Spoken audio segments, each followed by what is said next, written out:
Intel Extreme Masters Katowice is brought to you by Blizzard Entertainment, Monster Energy, and Intel.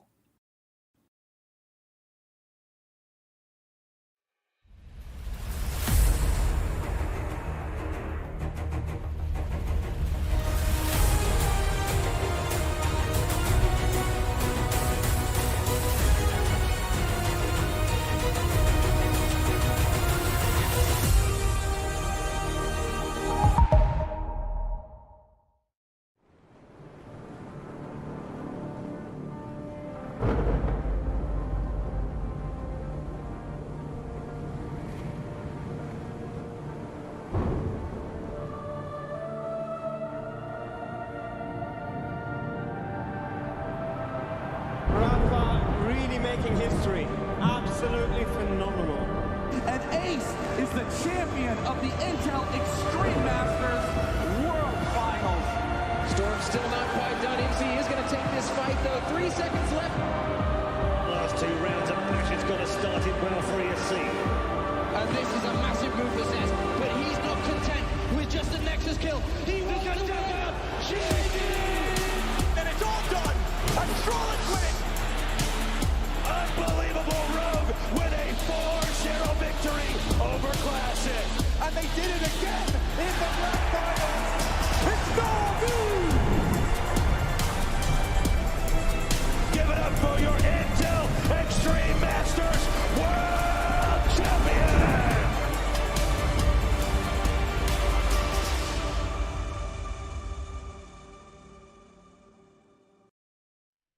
It is the final day here of group stage, folks, and we have 4 matches on the B stream, 4 matches on the A stream, 4 matches on the C stream to determine who wins, who goes home. And Steadfast, starting with Group A, there are 4 players that can qualify and only 3 spots. That is correct. Yep. We've already got 2 players officially eliminated as of yesterday. Unfortunately, both Neeb and Cure cannot make it through, but we have a lot of contention, a very jumbled up Group A. And we talked about this a little bit. There is not only will the player who wins the group not finish undefeated. The only player that can do that currently is Raynor. But the winner of this group could end up with a 3-2 scoreline. That's absolutely... That has been the story of this Katowice in general, right? Steadfast, we've had, okay, yes, Raynor, the odd man out, the one who's winning all of his games. But everything else, is like, everyone's beating everyone. Cyril has 2 series losses. Maru has lost. Dark, the Valencia champion, is looking mortal here. And in fact, as we talk about this series in particular, Steadfast, it's kind of a fun one. Because we've been talking a lot. We've had the chance to cast a lot of Oliveira's games, right? He's this player that has been okay. He's been good. Wasn't great in Atlanta. He has shown up here in Group A until Neeb took him down and removed that chance to get first place from his hands. But now, Steadfast, Neeb has the chance to give it right back to him. Yeah, he does. A little bit of poetic symmetry, potentially. And you might be saying to yourselves, like, oh, Bayamo, Steadfast, what are you guys talking about? Neeb can't beat Dark. Well, that's actually not true, because since Neeb came back and went back to school again, he's actually played Dark twice. Now, one of those was just in an ESL Weekly Cup, but one of those was in the World Team League. And in the ESL Weekly, he went 3-0 versus Dark in the finals. Now, that was like 6 months ago. That's an old patch. Still, it's a relevant result after Neeb stopped playing as much as he did after he started winding down again. And the World Team League match, that's a lot more recent. That's the end of November. That's just 3 months ago. And he went 1-1 versus Dark. Do not count out Neeb. Yeah, no, absolutely not. And on top of that, even if you say, wow, you know, I don't know that I believe in this idea that, yeah, sure, Neeb has won recently, but whatever. I mean, he's been in class. How good is he? Neeb has this penchant, this pattern of taking down top Zergs in Katowice when you don't really expect him to, when he hasn't been all that incredible. He was the only player in the group stage last year that kind of touched Dark. And yes, in the playoffs, Dark did not make the finals. He was taken down. But Neeb should have won that series. Neeb was the only one that got close to taking him down. And historically, Neeb has had this incredible PvZ, even at times, again, when he is not in his best form. So I'm not saying wow, this is going to be Neeb 2-0, but I think it's very easy, as you said, to look at this series and say, yeah, 2-0 Dark, what are we even talking about? Dark's going to top the group. It's not interesting. No, folks, it really is. There's a real shot that Neeb could really mess this group up right now. Once again, I think Dark is the favorite, but to say he's the heavy favorite, I think would be taking a little bit too much away from Neeb. Now, we do have to look at it in context. Neeb already lost 1-2 to Ragnarok in this group, but you also look at form, you look at how he plays, just some of the things that some of the mistakes he made don't really apply to PvZ. So he lost the game versus Clem, where he got caught out with a bunch of zealots on the map when he just didn't have them where they needed to be. He was massively ahead in game 3. And if he had won that series versus Clem, he would be the one competing for the spot in the playoffs, not Clem. And it's one game difference, one game difference. That's what happens here at the World Championship. Not even that. Neeb versus Ragnarok. If he wins game 3 versus Ragnarok, same thing. He is once again competing for a playoff spot. Ragnarok, instead of top of the group, all of a sudden he's now in 3rd place. The World Championships is such a close thing. Now, I don't want to go revisionist history. I don't want to be like, wow, what if he did this? What if he did this? But you do have to mention how close these series and games can actually come. They can be extremely close to one player or another making it out versus finishing 5th in their group, Yeah, and Steadfast, the other encouraging thing, and unfortunately this happened last year as well, actually to several players, where you look good, right, but you don't look great at the start and you play yourself into shape. You only have 5 series. It's not a great way. You can't really afford to play yourself into shape, but you can spoil groups. And we saw the best match we've seen from Neeb by far in this tournament when he 2-1 Oliveira yesterday. Apparently, it was also a similar situation again versus Clem, where he is finally showcasing some of that form that we saw at the start of the year, the middle of the year, before he went to school. So again, is he going to get out of the group? No. Is he going to beat Dark? Probably not. But he's looking like he is in at least some memory of that form that he showed us when he was top 4 at DreamHack Valencia, when he really or top 8 at DreamHack Valencia, when he realistically should have made top 4. And that is pretty encouraging. But Steadfast, before we get into this series, Ancient Cistern is going to be the first map. We'll figure out what the other 2 maps are as we get into it. What do you think? Actually, yeah, we're gonna ask you straight up, prediction wise, what's the score here? I think Neeb takes the map. I think it's 2-1 Dark, but I think Neeb pushes him to the limit. Okay. So 3 excellent games. I'll take that wager any day of the week. Maybe just because I enjoy being able to talk about it. But folks, we do have, in fact, a map here in game 1 of our first round of the last set of series of the day. Group A is going to be determined in the next hour or so. Let's get started. In the upper right, folks, in the red, he wins. He takes top seed in his group. It's Dark.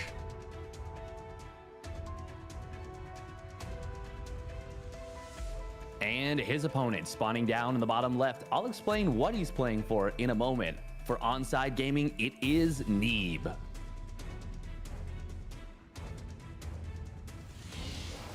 And that's important to remember, because you might be saying to yourselves at home, and it's a completely reasonable question to ask, why would Neeb, Steadfast, you're hyping Neeb up. Why would Neeb care? He's already eliminated.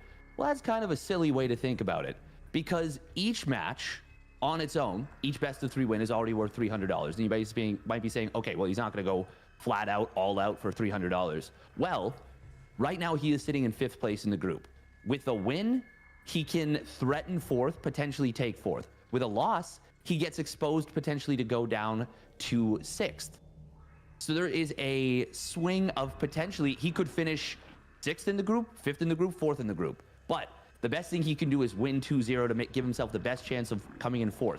The difference between 6th in the group and 4th in the group is $2,000. So this could potentially be a $2,300 money match for Neeb. He is going to be going flat out, because he is a college student. He's going to want all the money he can get. Oh yeah, you need the pizza money, right? But the other thing, Steadfast, we do have to talk about here is, while again Neeb cannot advance, you do want to hit 4th place, right? That's more money. Neeb is on a team. You know, Onside Gaming exists, and Solar and Maru are both in positions to advance out of their respective groups.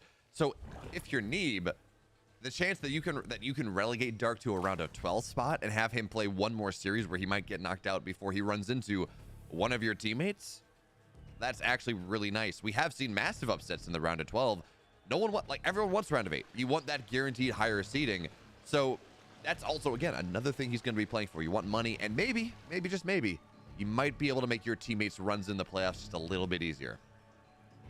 Yeah, that would be something that would make the Onside Gaming players and owner very happy. That would be very neat. By the way, we've got a little bit of a mind game coming out in game number 1.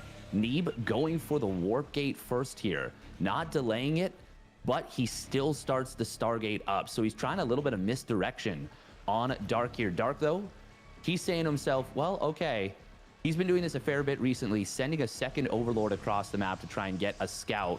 Neeb, he's done his research because he is now building a Stalker. And that means that this Overlord that Dark is going to commit, it will see the Stargate, but it is going to be seen and it is going to get taken down for, well, scouting a standard build.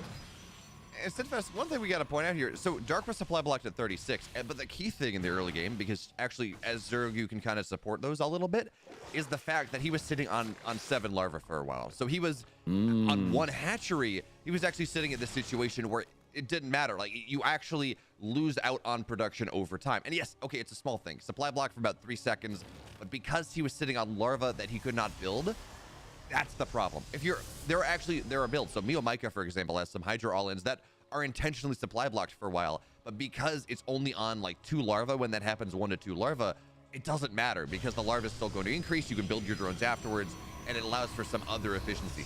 Not so here, as Dark does try to find some pressure on the 3rd. But well, for now, that's actually a nice Sim City, and Dark's, I mean, he's trying, but he's not going to get much. Great, there we go. Spore cancel in the natural. Oracle's not going to get much done, but there is nothing in the main base here. So 1 work is going to go down, make it 2, make it 3, and Neeb gets his 3rd base on time. Dark did not have his spores, and that's 3 drones on the first Oracle. That's not even the true damage timing.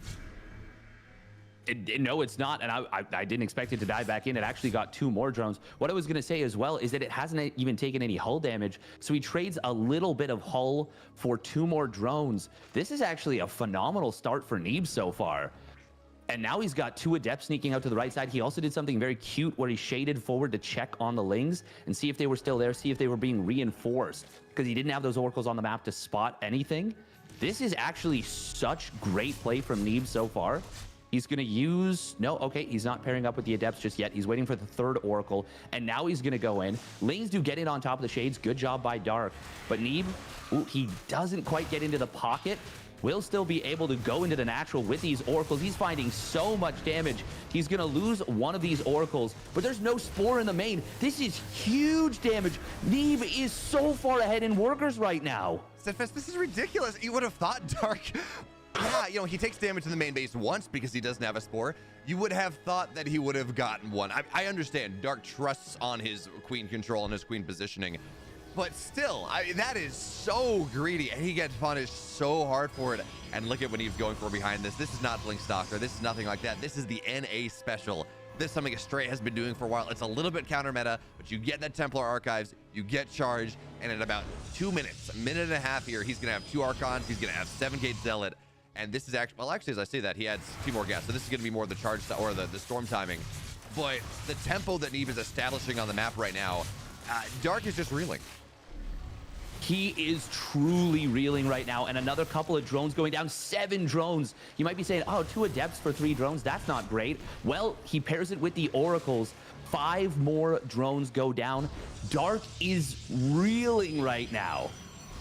Meanwhile, oh no, the probe is going to be trapped. Oh. No, you can, oh no, it has gas in it. Oh, yeah. No. You can't do the gas trick. Okay, so Dark, though, he's going to try to equalize this. He's just going all in Steadfast. 16 Banelings on the way. He is too far behind. He does not have a chance in any other game. There are, what, 2 sentries on the map. There's a wall on the left side here, but there's not a lot of anything that deals with Lings. One Archon's morphing in now, but the force fields are going to have to be fantastic. Bailey's coming in from every side here. The Archon's not yet ready. Where's the shield battery overcharge? It's just not here. Oracles have to get recalled back home. The wall is actually really good, but you got to be so careful on the pylons there. Bailey's don't want to connect onto them, though. They want to get the workers. Neeb is actually holding on to this very well. The charge is done. The Archon has died, sure, but it has lasted as long as it needed to. And Neeb holds on. That was a terrifying situation. And Dark's droning out of this. Yes, he's building more Lings, but he understands that this has not gotten the value he needs. And now Neeb, he got tons of damage done early, and now he's still in this great position to get more. That being said, running on the map like this, that's a little bit spooky. It's 3 Zealots. It's not a huge deal, but he does have to be careful about those kind of losses. However, he's on 11 gate +1 charge lot Archon against a Ling Bane player. The Roach Warren is just now starting. Where is the War Prism? Oh, he loses the 3rd base or 4th base with no cancel. He's going across the map with the War Prism. Neeb, please do not fumble this. You have this game in the bag. This game is yours to lose. But Dark is the kind of player that can make his opponent lose games like this. Yeah, you're correct. Yeah, so it looks like Baneling's tried to run in while Neeb was distracted, but just, again, the wall is there. We see Neeb trying to take his 4th base once again. I gotta say, Steadfast, given the game state right now, and of course, it's easy to say because we have full knowledge and Neeb doesn't. You gotta feel like you just build a couple Archons, you run across the map. Even going for a 4th base here is money that you would rather spend on units. Most games, sure, yes, went ahead, get more head. But given how far ahead Neeb is in this game and how good Dark can be at playing behind War Prism, it's going to be fine. Actually, it doesn't seem like it's going to take hull damage. Still spooky. But there we go. It's a distraction because onto this 4th base, here comes Neeb. 4 Archons, charge loss. It's a dead base. Dark cannot defend this one. He's actually trying to deal with the War Prism on the left side, and Neeb is going to keep that one alive on 1 HP. But it's a distraction, Steadfast, because Archons and single Zealot, but Archons in the natural are starting to get so much damage done here. The 4th base is dead. Archons getting damage on the Queens, and it doesn't really, like, look at the supplies here. Dark's trying to find his surround. The Archons don't have to do anything, although you don't want to lose them, at least not without a good trade. So Neeb tries to run away, loses 1 Archon. There we go.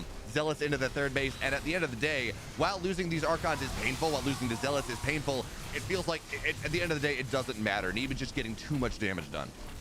He is getting way too much damage done. Dark getting knocked back down to 3 bases, losing 11 drones. He's down now on 47 drones.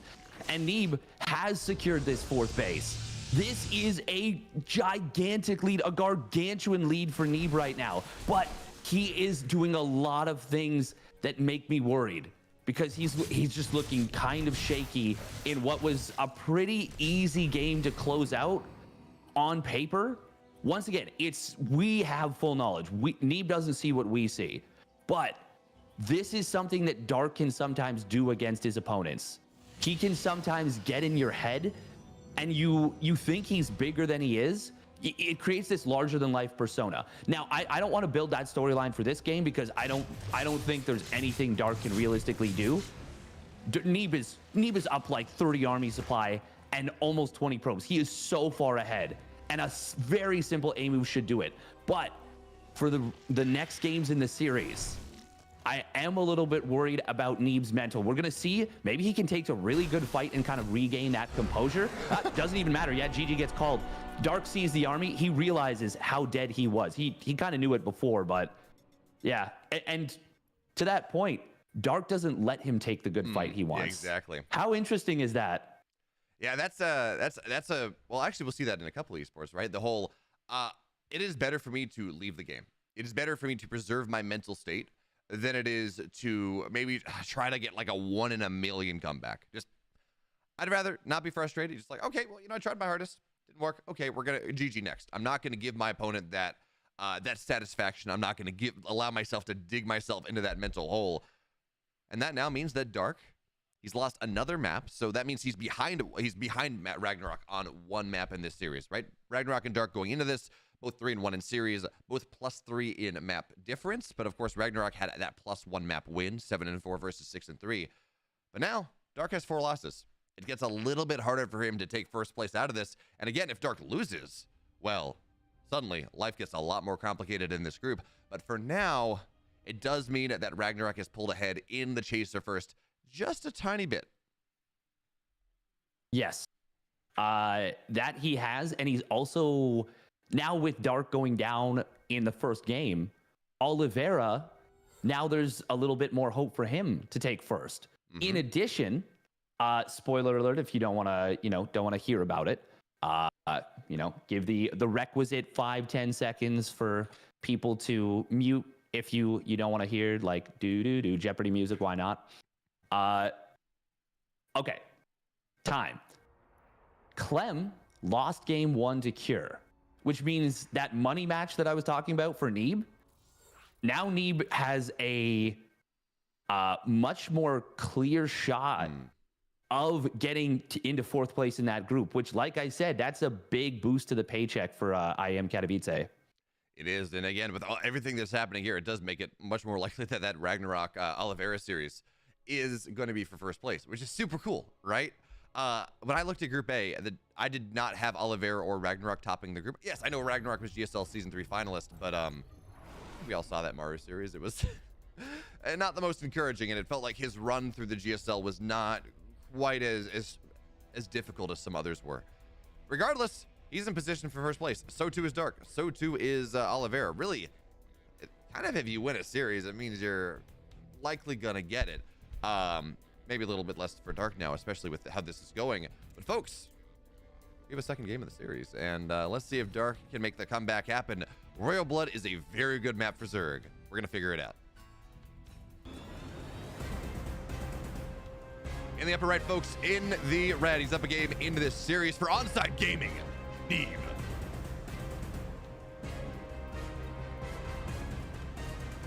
And his opponent spawning down in the bottom left, doing something cheeky here. It is Dragon Phoenix Gaming's Dark. Proxy Hatch? Proxy Hatch, okay. Proxy Hatch. Now, there are a couple things we gotta say. One, sometimes the worst thing you can do when you play Dark is win the 1st game in a series, because he gets pissed and he gets awakened. 2, yeah, this is a Proxy Hatch. If Neeb does not check the 3rd base locations, he could be a very long time before he sees this. This is a dangerous build. Oh, Neeb is going Gate Nexus. Oh, this is gonna be problematic for him. And it's so crazy seeing this happen as well, right? Because Dark, of any of the Koreans, really, he loves his Proxy Hatch. Maybe Ragnarok does it a little bit too, not nearly as much. And the only other Zergs that really play around with this style are like the Eastern Europeans, the Vanyas, or excuse me, the Ratatas,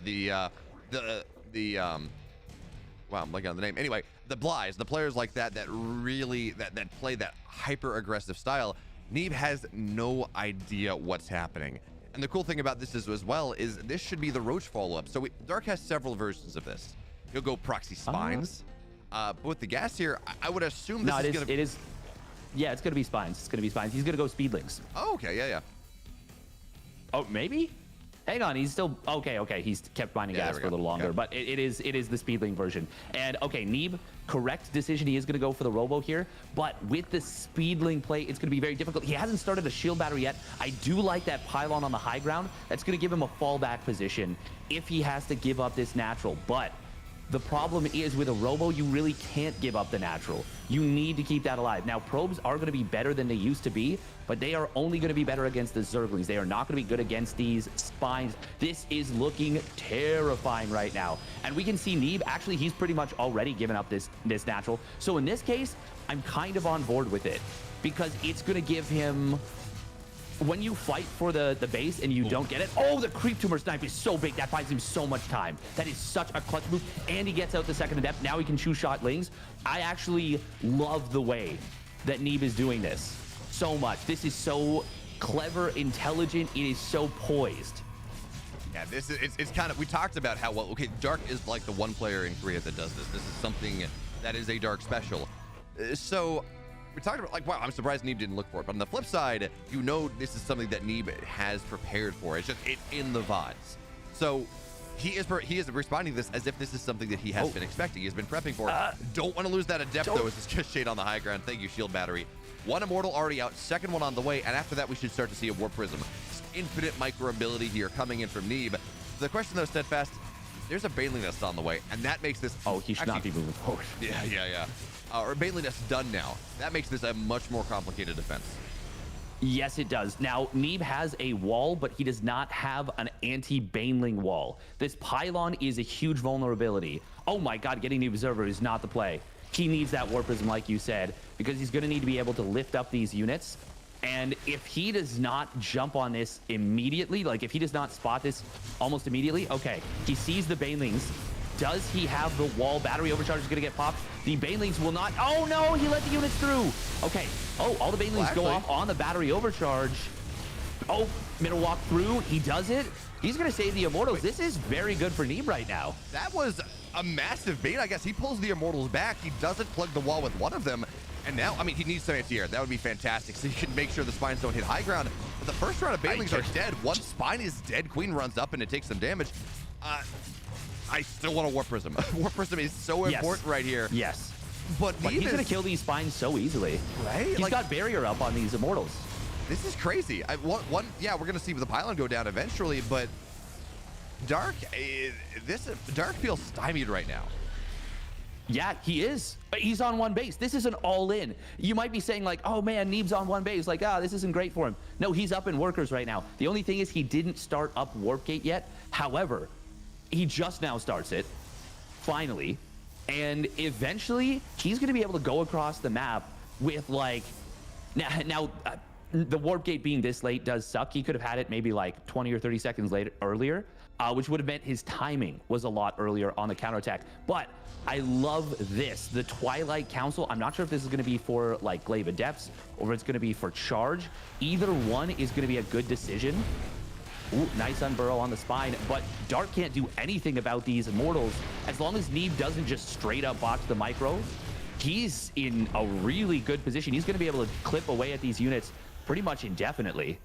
So Steadfast, one thing I do like from what Dark is doing, and again, he's not in a good spot here. Neeb has held this very well. Oh, there we go. When behind Dark Shrine, when on one base Dark Shrine. You understand, Dark is not going to be building sports here. He needs the money. But Dark, realizing that this was held, he started to walk the queens that he made out of that proxy hatch across the map a long time ago. So they're not going to get caught. In fact, they're already back here. So at the very least, while this was a fantastic hold for Neeb, don't get me wrong, Dark is making the small decisions that he needs to make to give him a chance in this game. Get those drones. Chase him down. Nah, he's gonna I don't know if he'd be able to. That would have been a pretty big deal, actually, because like you said, Dark is droning up. He's now on a natural expansion. Neeb, and in this case, this is where that timing actually does become really impactful. Neeb's on 4 Immortals, by the way. This is a very interesting little setup. Oh, this one egg sees the Warp Prism move across the map. Does that send alarm bells up for Dark? Oh my God, Neeb, don't do this. Okay, no, wait. He's got a full wall. Like, this is... You don't want to lose the natural, but I don't know how much it matters, right? Dark is he's just gonna let it go. Yeah, Dark's supply block for quite a while. He's building 4 links, he's building Banes. DT's warping into the main Steadfast. You're right. There's no detection here. Dark is about to bomb out of this series 0-2. He tried to go for proxy hatch, did not work. And we talked about this. Neeb denied Oliveira a chance at first seed, and now he's giving it right back to him. Banelings kill some of the, yes, they do kill some of the DTs. Those force fields on the backside, though, the Lings are not getting to the connections they need. One Immortal seems doomed to fall because the Warp Prism is not there. But this army of Neeb just seems like something that Dark cannot be deal touched. with. He cannot kill it. It's infinite micro. And there's the DTs. They are undetected behind this. Neeb's done it. Neeb is going to 2-0 Dark. The Warp Prism does go down, and there is a Spore here, but it's just drones and queens versus Immortals. It's 9 drones, 8 drones left, 6 drones, 5 drones. The drone count is falling to 2. Neeb has killed Dark. 2-0. We talked about it. We said it was a possibility, but it actually happened. And he recalls the DT. Realistically, yeah, do you want to lose the Warp Prism Steadfast? No. Do you want to lose those 4 Mortals? No. Does it matter in the slightest when it is a Zerg that is on 2 drones? Hell no. He's about to do a 2 Archon drop against a 2 drone Zerg. Or 2 Archon drop, 4 DT drop. Doesn't matter. Oh, he lifts. Oh, cute. He lifts the probe to expand to the natural. But yeah, if he literally just makes Archons and doesn't they're like, Dark is on 3 drones. There's nothing he can do. Yeah, it's interesting that I understand why Dark is still in this game, right? You need to win this game to get round of 8. If you don't win, you cannot hit top 8. It's just, it feels bad.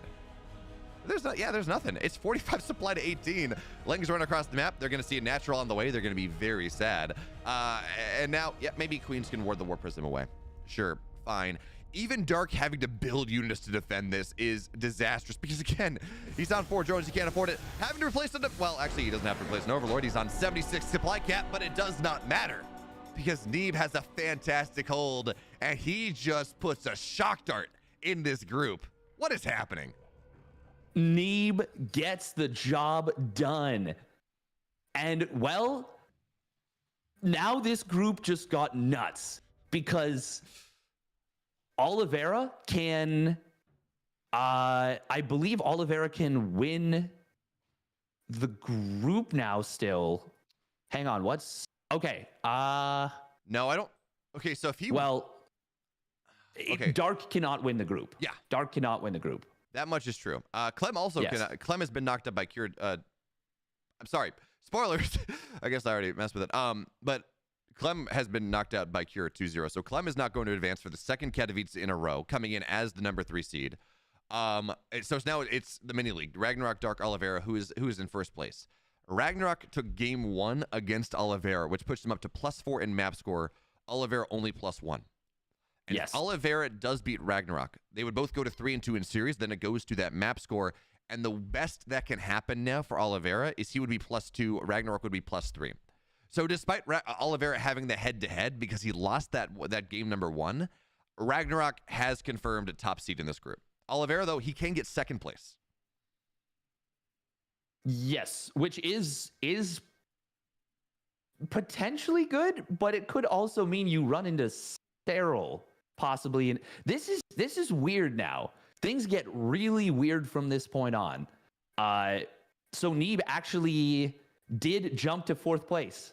Yeah. He did jump to 4th place. And if he had lost even a single map, he would have been in 5th. If he had lost the series, he would have been in 6th. So he gets his $2,300. He gets the 2-0 versus Dark and does it. Oh my God. That's a nice day for him. It is such a shame, actually, that we look at how good Neeb's last 2 series were. And apparently he threw away a pretty big advantage in the Clem series. And I know when we cast his series versus Cure, he was actually in some very good positions that he ended up losing. So, man, this is the story of what if, because Neeb absolutely, the way he's played these last 2 series, has played well enough to advance out of this group. But if you got to play yourself into it, you only got 5 series. It almost feels like it would have been better for him to go through the round of 36.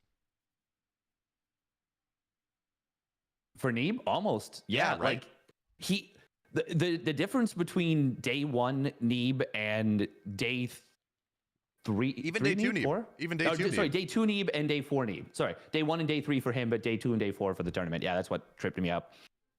Is massive. And we talk about single map wins. If Neeb had ended up, and I know the group would have been completely different, but if Neeb had ended up beating Ragnarok 2-1 on that first day, he would be at 3 and 2. He would be in the playoffs. Mm-hmm. Ragnarok would be fighting to make the playoffs right now. Actually, I don't even know. Things would be so messy. I have no idea. Neeb played excellent, though. And it's really gratifying to see him playing as well as he did and to see him actually getting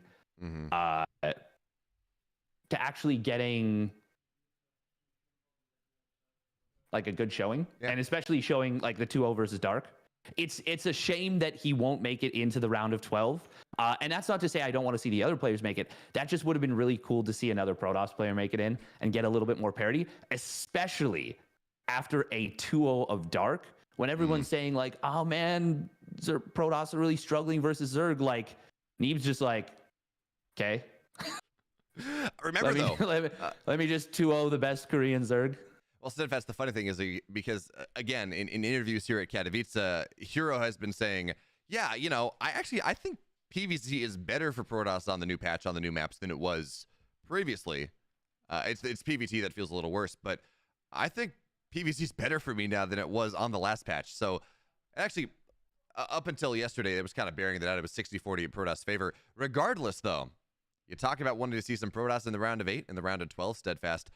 We got a shot at that coming up in our next series of the day, because it is going to be Crater versus Raynor to determine first place in Group B. Of course, the mainstream will be covering Gumiho and Spirit to determine which of the two of those Terrans makes their way into the playoffs. But this one, who gets the round of 8, who gets the round of 12? It's going to be Crater and Raynor after the break. You love it, you wear it. Wear your passion. Share your passion. Wherever, whenever. Gaming is a lifestyle. Get your merch at shop.eslgaming.com.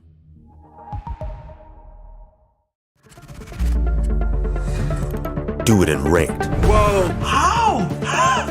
This dude is insane. Do it on land. Oh my god! I need this guy on my team. Do it on stage.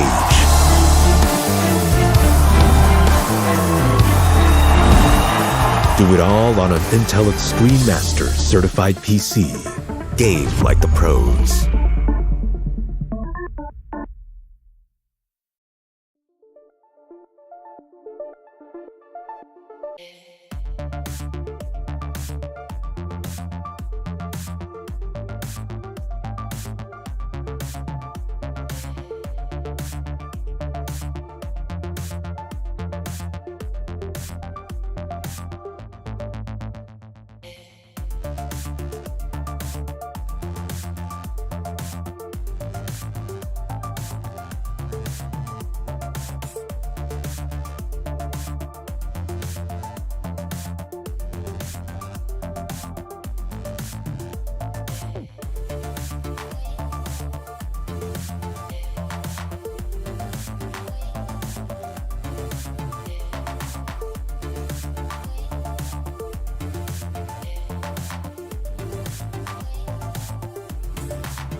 run the show, whoa, whoa, enemies never know, whoa, whoa. Got it all locked down, we don't sleep till the morning. Whole crowd loud on their feet and we going up, going up, going up, going up.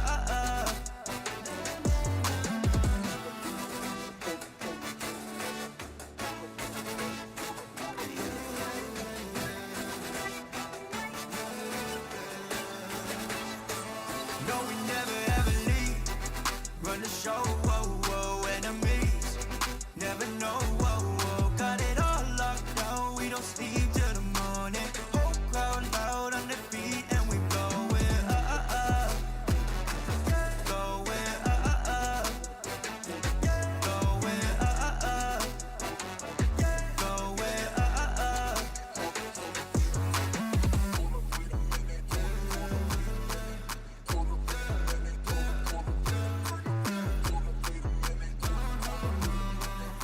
up.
Welcome back, folks. Now we move into Group B here on the final day of groups at IEM Katowice. But Steadfast, before we start to take a look at that group, you were doing some math over the break about what could have happened, just how close Neeb was not only to, qualifying. I mean, that was obvious, but just how close he was to actually topping his group out of maybe not the best start. Losing your first two series does not bring you there.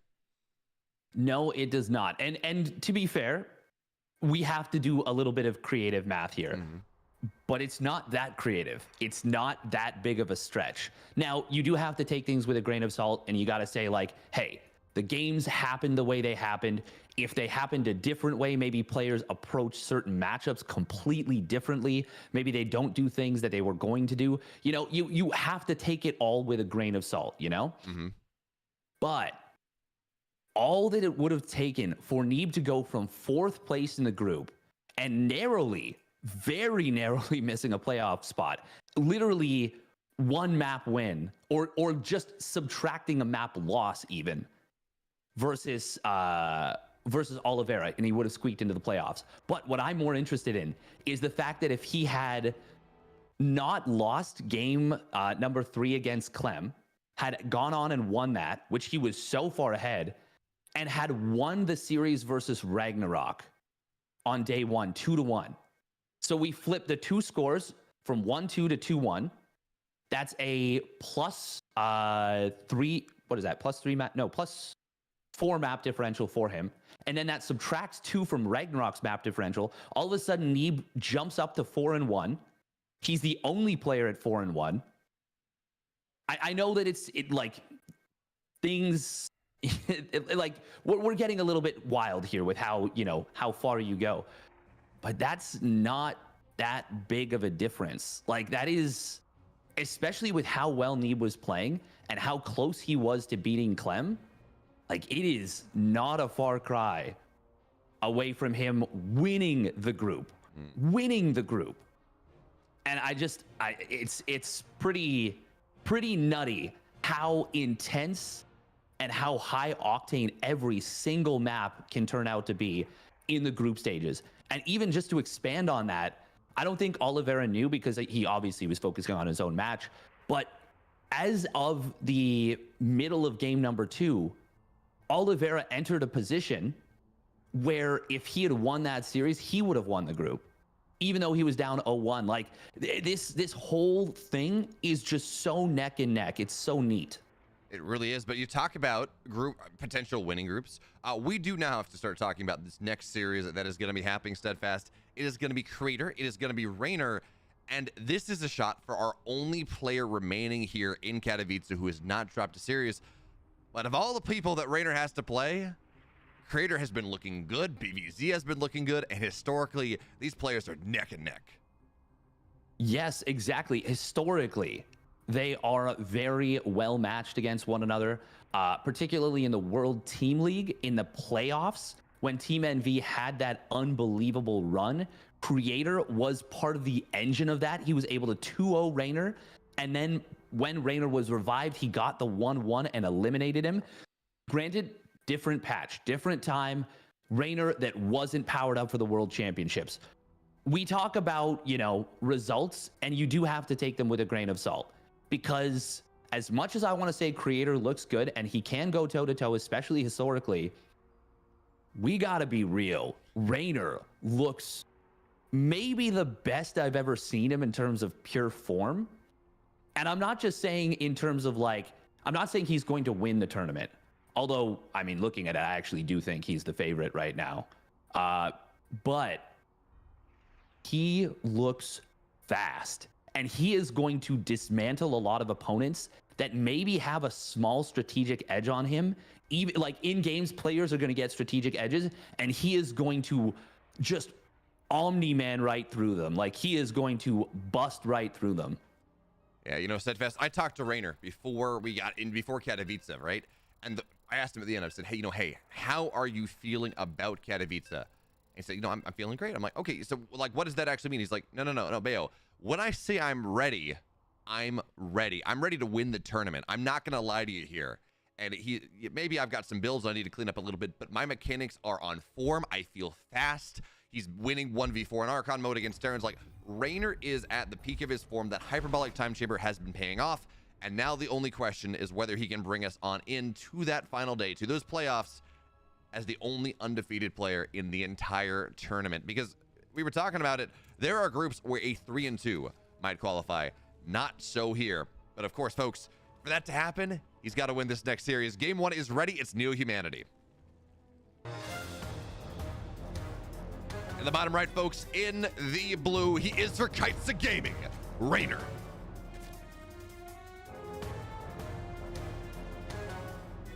And his opponent spawning up in the top left, one of the most emotional, passionate players in the history of StarCraft 2. He wears it on his sleeves. Can he wear a victory in this group for Team NV? It is Creator.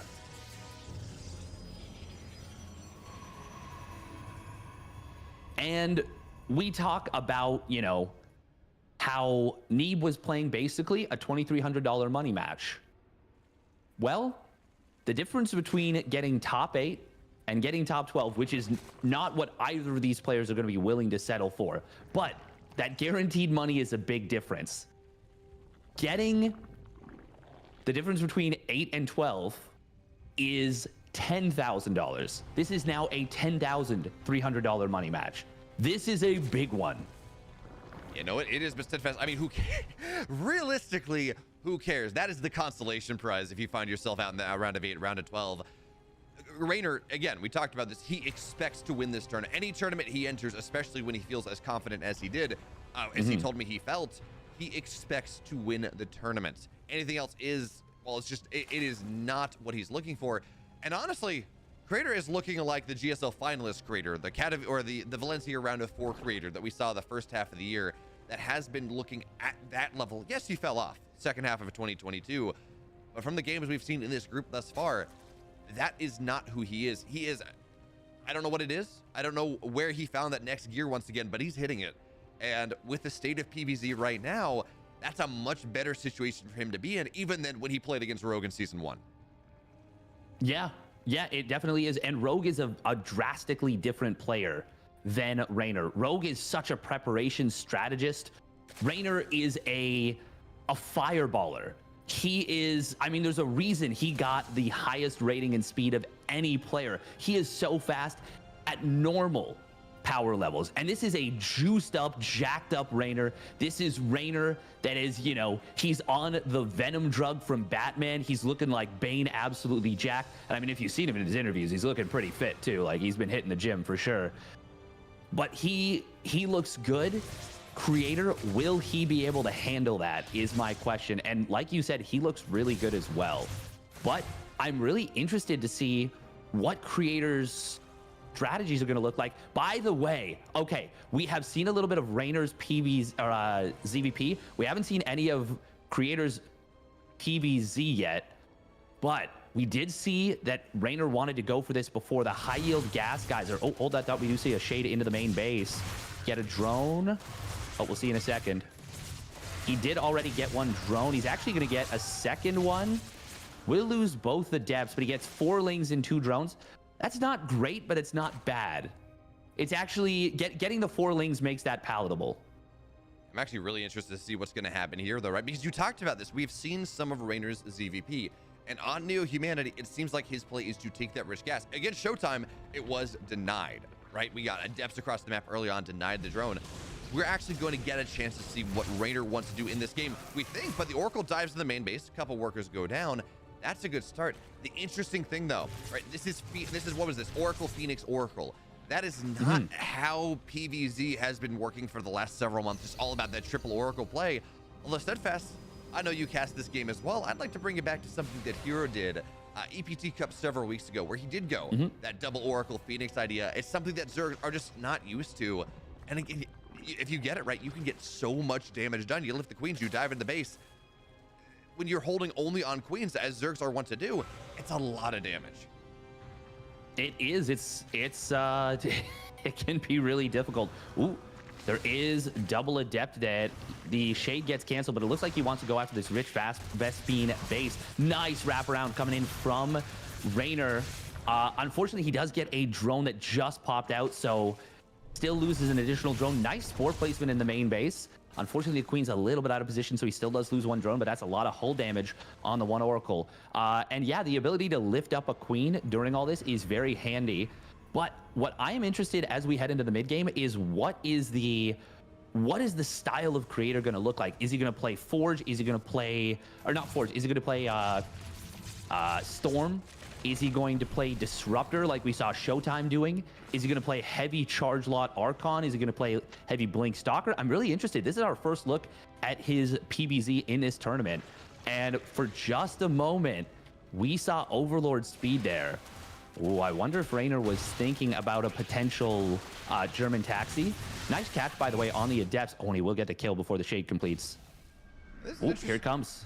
There we go. There's the lift. Oracles are going to dive in. Only 1 queen here in his 4 defensively. Great big target there from Raynor on the Oracles, but even still, 7, 8, 9. It's an entire middle line that's going to go down. Yes, you lose an Oracle there, but Steadfast, for 11 drones, I think you take that. Oh, you definitely take that. Like you said, good call to retarget the Overlord. Okay, there we go. And he is going for it. There it is. The 2 dropper lords, the Overlord speed. He might not have... I think this was the plan all along, especially off of this Rich Vespine Geyser. He was mining this very quickly to make this timing happen. I wonder if this was a response. I don't think so. I think this was always the plan. Now, there is an Immortal on the field for Creator, but he's supply blocked trying to get out another one. He's dropping a ton of static defense, which is going to be huge, but not having that second Immortal could be deadly, could be fatal for him. Yeah, there's really not a lot on the ground right now. The Roaches of the Lings, they run forward. It's so wide open as well. Bile is going to get dodged, but it's a bunch of adepts here against everything else. And as much as we like the Phoenix Oracle idea, Crater did not respond to what he scouted properly. There is too much stuff here. I'd love to say the Immortal is enough. I'd love to say the cannons are enough, but this army from Raynor is just looking... It's looking like there's too much here. It's 72 armies to fly to 24. The Immortal is going to get shuffled back into the natural. Seems like Crater, at the very least, is doomed to lose this 3rd base and then any sort of economic advantage he may have found for himself.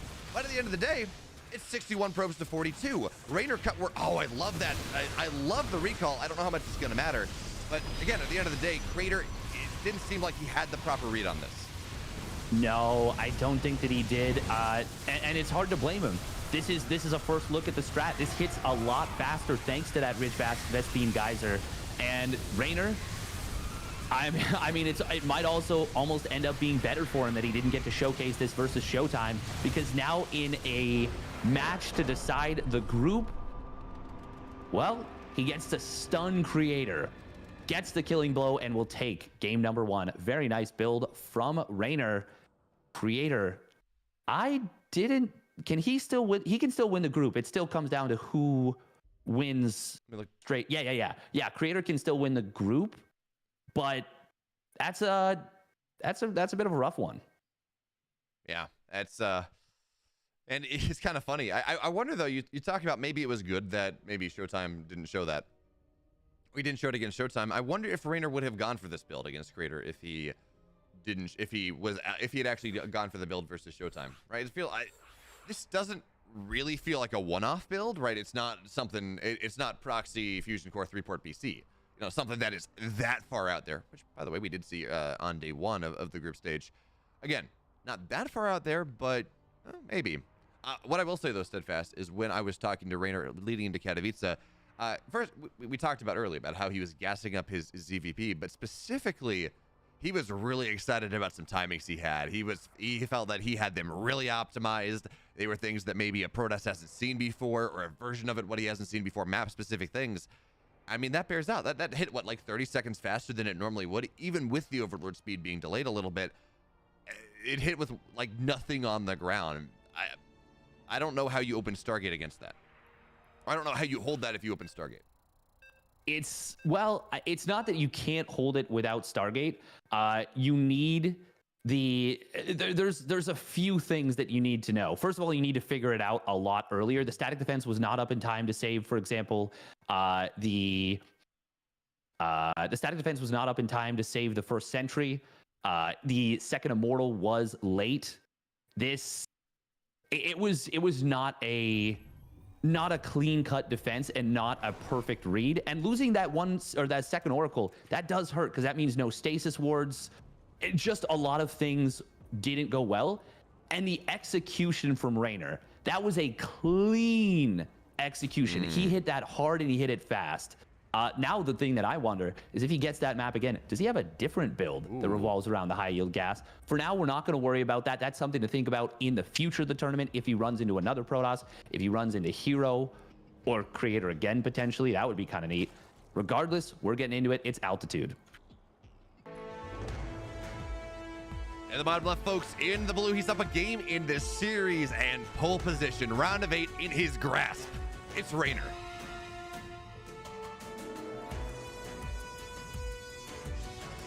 And his opponent, spawning up at the top right, he needs your energy.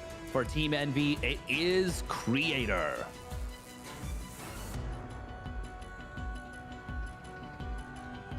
Fun fact about Creator, he is the #2 entry on Aligulac. If you ever search up his name, there's a cheeky little #2 next to it. So he is the second player that was added on their API. I don't know who the first one was, but he has been around forever. And we've talked about this ad nauseum, but it's worth mentioning again. He had an amazing result in the very first ever GSL. Or the first GSL he played in. But since then, kind of never again. And it's a little bit sad. So, like, 2011 Creator was such a beast, but over 10 years later, he has had his resurgence. He has finally entered the promised land, and it is so cool to watch, because the perseverance, the passion from this guy has been nothing short of infectious. Oh, yeah. It's great to see him back. It's great to see him performing at this level. But Steadfast, I want to talk about these maps that we're playing on for a second. I would love to see the vetoes, because I can't believe the map pool that we have in this series, okay? Neo-Humanity is, at least according to Raynor, his best, like the best map for Zerg. Okay, that's map 1. Fine. Raynor gets first map pick. AB, ABC. Okay. Altitude, I have heard described by multiple people as absolutely bonkers for Zerg.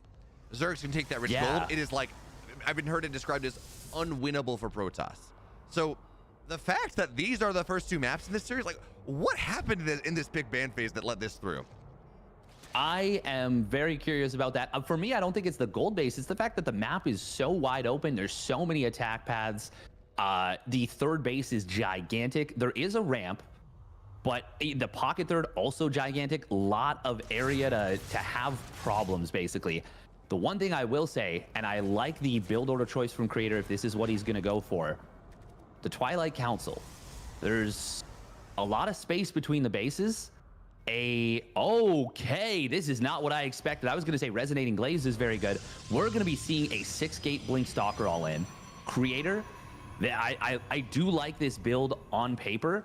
And in my opinion, this build, if microed absolutely perfectly, and I do mean absolutely perfectly, I actually do think this build is technically unstoppable. Like, I think if you put an AI on this build, like an Alpha Star, you could maybe achieve a Assuming that the opponent didn't know it was coming, because if you know it's coming, you can get like super fast +1 melee lings. Like you can literally go Evo Chamber for speed, and you can get a +1 melee in time to deal with this. But I think with absolutely perfect micro retention of stalkers that is, you know, perfect, I do think you can actually almost achieve 100% win rate with this build. It is all execution.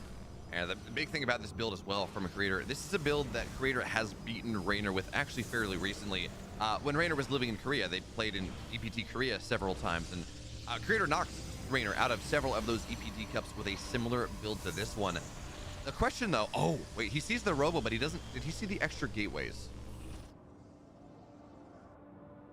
No, not really. He saw a building, so he saw one gateway on the way down. That might be enough, but yeah, he's gonna see there's no third either. So the lings on the map, they're the most powerful scouting tool that Raynor has. Problem is, he doesn't see the warp prism on the map. No, he doesn't, and he has built a spore crawler. He thinks this could be DTs. He's got no idea. He doesn't have a layer, which means he won't be able to get into Roach speed. He just now sees the stalkers coming. Blink forward will take down an overload. That's going to supply block Raynor. This looks very scary right now for Raynor. And the scariest part of this, the concept of this that is terrifying. By the way, these lings do get spotted. I think Raynor is specifically showing them to buy time. I do like the warping of Zealots to kind of cover against this. The big thing is retention. If you can retain the stalkers, that is what eventually causes this to snowball. Ooh, I do like this. He blinks back. No, the observer though runs into the spore. That is huge. That means creep will not get picked off. That is actually a really big factor and something I didn't bring up because we usually almost never see that go down. That's actually a tragic blunder for creator. I mean, you say that, but the queens will not be spending energy to spread creep on this right side. So as long as creator attacks through here, creep spreading, not spreading, there's not really an opportunity to make that happen. And I do love what we saw creator do as well. He put the zealots on the watchtower because he knew the flank was coming in from behind. Just did not want the links to make contact. So here we go, the stalkers move forward. And as we watch this all-in happen come from, this all-in continue steadfast, we're gonna see maybe Raynor starts to build some supply advantage. The biles don't really hit, but it's all about, you talk about retention, it's all about what's gonna happen for the next 4 minutes. This is not an all-in where you just win or lose immediately. You grind your opponent down. A stalker will fall because there's one tap potentially, or link to look for the surround, but that's when you run backwards. Big surround coming in from the backside. The zealots are out of position here. Biles are gonna try to land on top of a ton of these stalkers, and we talk about retention. That is a lot of stalkers going down. One of the better situations Raynor could have found himself in, but even still, the supplies are starting to get closer. They are starting to get closer, but a lot of stalkers took a ton of damage, which means the queens and ravagers on the defense will be starting to really take a toll here. And well, what I will say is that if you can't win right away as the Protoss player unless the Zerg makes a pretty big blunder, but you can lose right away. You can lose right away if you don't get that retention. And the fact that Raynor is continuing to hold on the top of this ramp and hasn't really lost a ton is very good for him. He's on 51 drones, which is amazing. He is getting a spine. He's finally started up that layer. Creator really trying to get the pickoffs here. The thing for Raynor, he actually doesn't have more punish potential like what he set up before. At this point, I wouldn't even mind if Creator actually started up charge, just to give these zealots that he's built a little bit of extra potential utility. I love that he's keeping them in the hold position, just keeping them in reserve.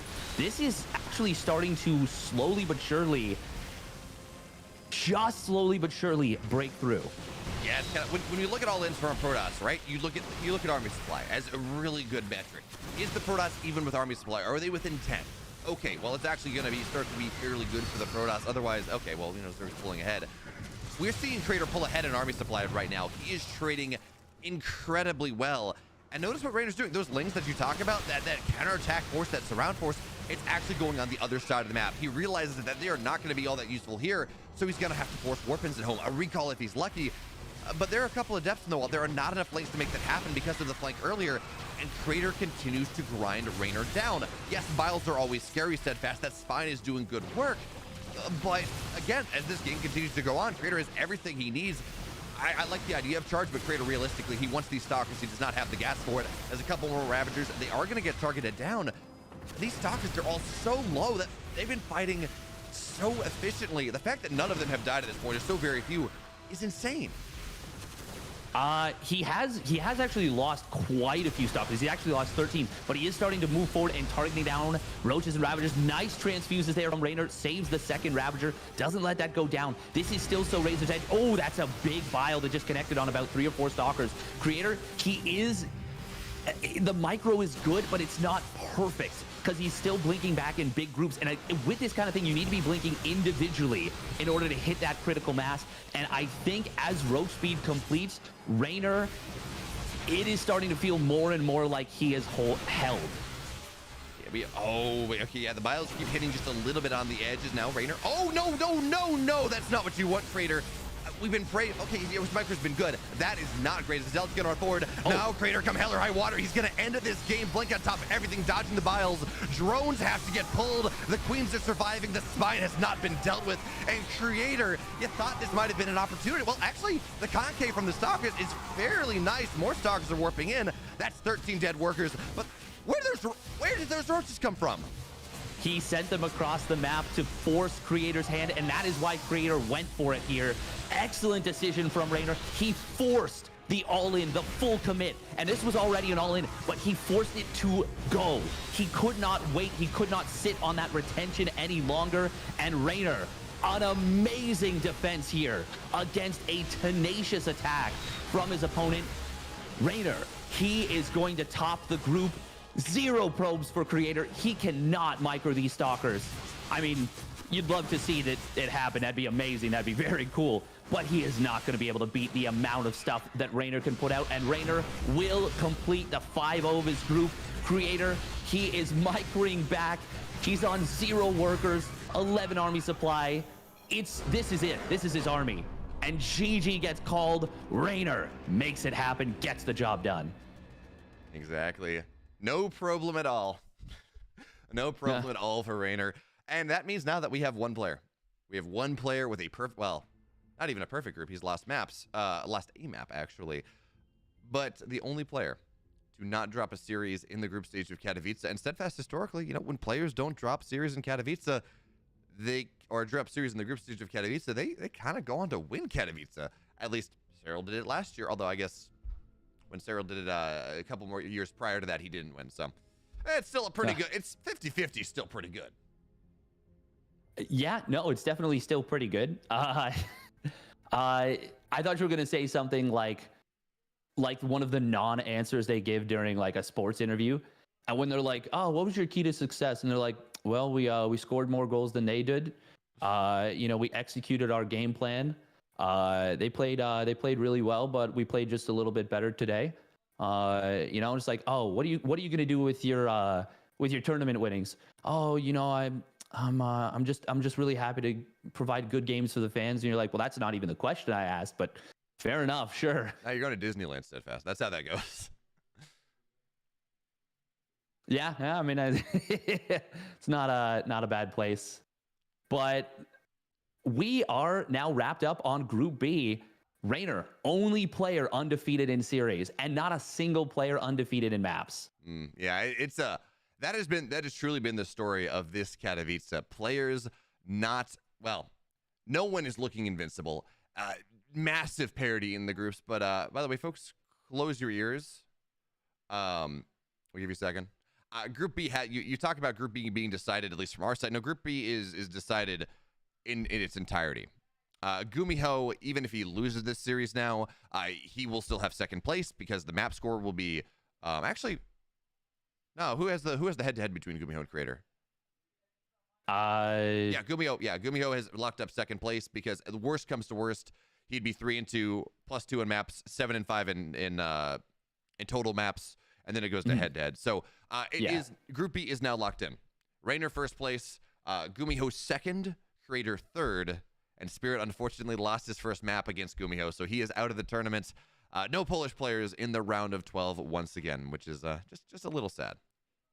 It is a little bit sad, but a top 16 performance for Spirit is amazing. Like, genuinely amazing.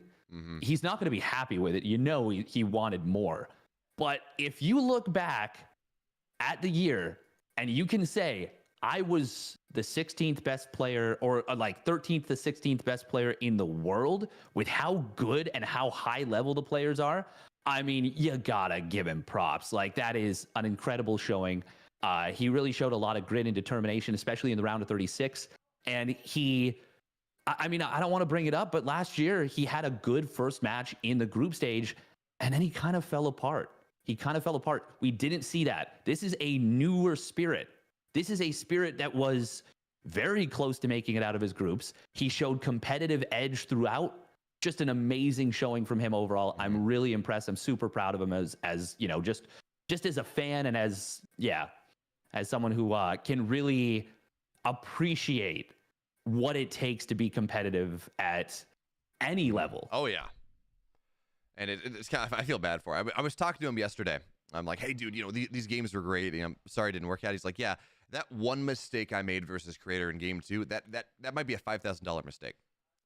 So I know we talk about, you know, oh, how much is this match worth? I mean, you know, they're talking about it too. And yeah, I would have loved to see him move on, but certainly Gumiho, this patch is tailor-made for him, at least in TVT. So that's always a lot of fun. But folks, again, we talked about it. That means our first 2 groups are set in stone. Ragnarok Dark Oliveira moving on to the playoffs in Group A, Raynor Gumiho Creator in Group B. And that means, well, 2 Zergs in the round of 8. Not maybe what we were looking for, but that also means there are still 2 Terrans moving on. There's a Protoss moving on. Perfectly balanced or something like that. We do still have 2 more groups available in front of us, though, going into this. 2 more series on the B stream before we wrap things up and the playoffs get started. But folks, again, before we do that, before we make that happen, we got to go take a break. So when we're back, we're going to be moving into Group C, which is going to be Humarine and Bunny to determine seeding in that one. And well, sorry, that's Group D. We'll be moving into Group C after that, and then Group D later on, folks. Stick around. You love it, you wear it. Wear your passion. Share your passion. Wherever, whenever. Gaming is a lifestyle. Get your merch at shop.eslgaming.com.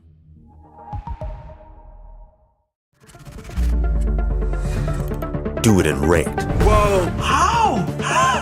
This dude is insane. Do it on land. Oh my god! I need this guy on my team.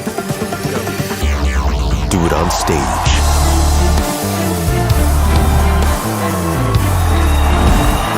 Do it all on an Intel Extreme Masters certified PC.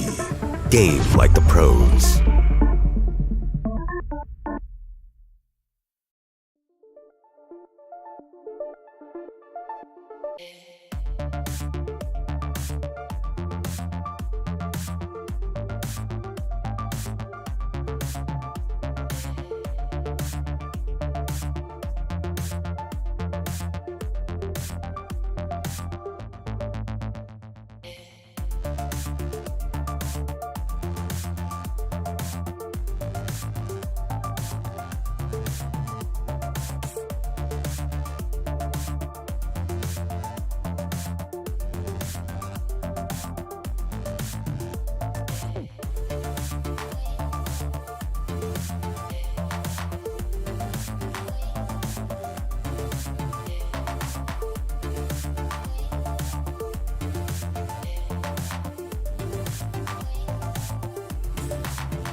No, we never ever leave.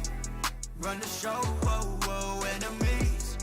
Never know, whoa, whoa. Got it all locked down, we don't sleep till the morning. Whole crowd loud on their feet and we going, going,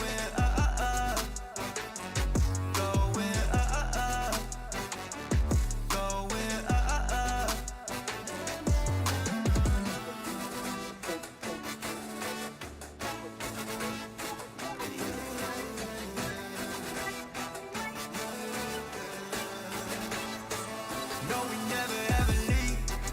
Run the show, whoa, whoa, enemies. Never know, whoa, whoa. Got it all locked down, we don't sleep till the morning. Whole crowd loud on their feet and we going, going,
Welcome back, folks. Now to Group C, where C in this case stands for chaos, because there are 5 players that have a chance to advance in only 3 spots, and Steadfast, every single match matters. Even Hero, who is at the top of the group, 3-1, pretty nice map score.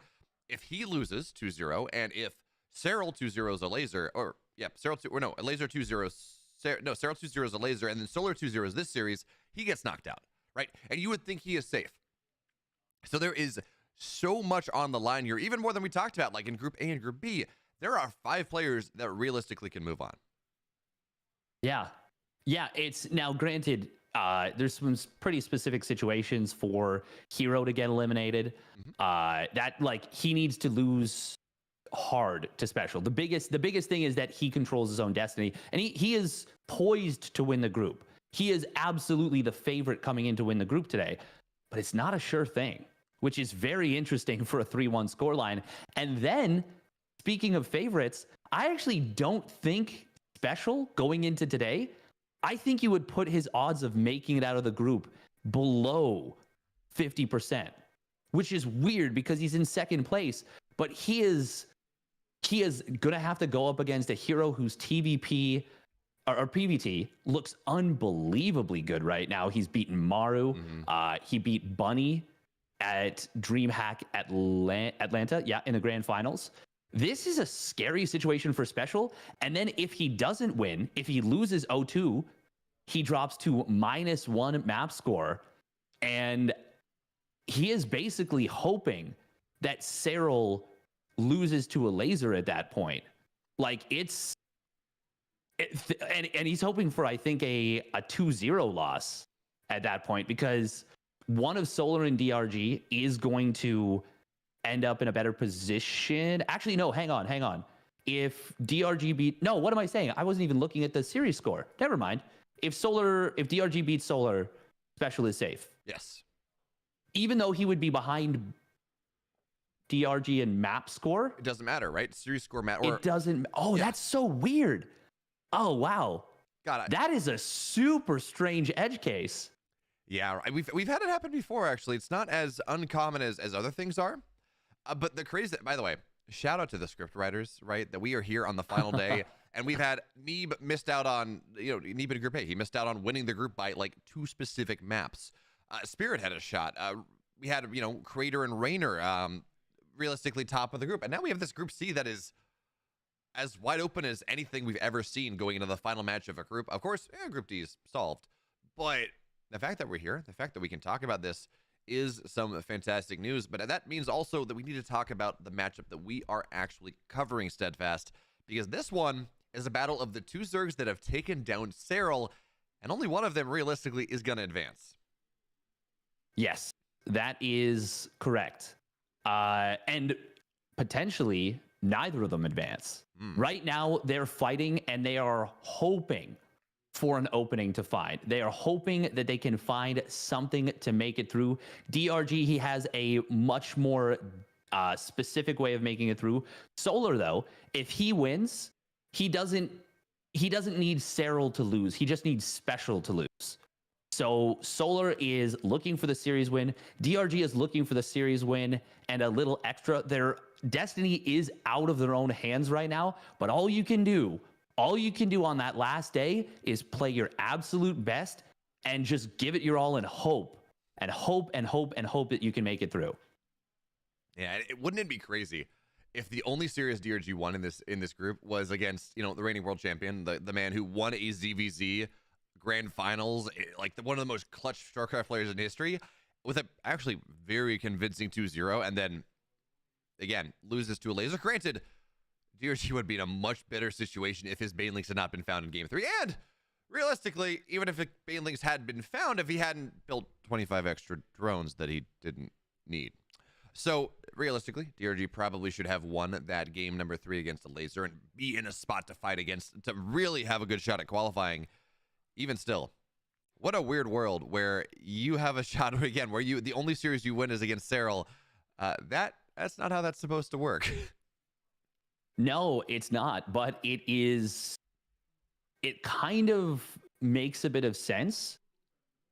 We do hold Serral's ZVZ in incredibly high regard, but DRG's greatest strength, and it always has been, is his speed and his mechanics. And it came down to an incredible multitasking war, specifically in Game 2 of DRG versus Serral. It was ridiculously close, so down to the wire. That game on Babylon was a masterclass from the Korean Zerg. Just an absolutely stellar performance. And I'm just kind of interested to see, like, can he dig deep and take down Solar? Or is it going to be Solar taking him down? And once again, like, all they can focus on is doing their jobs.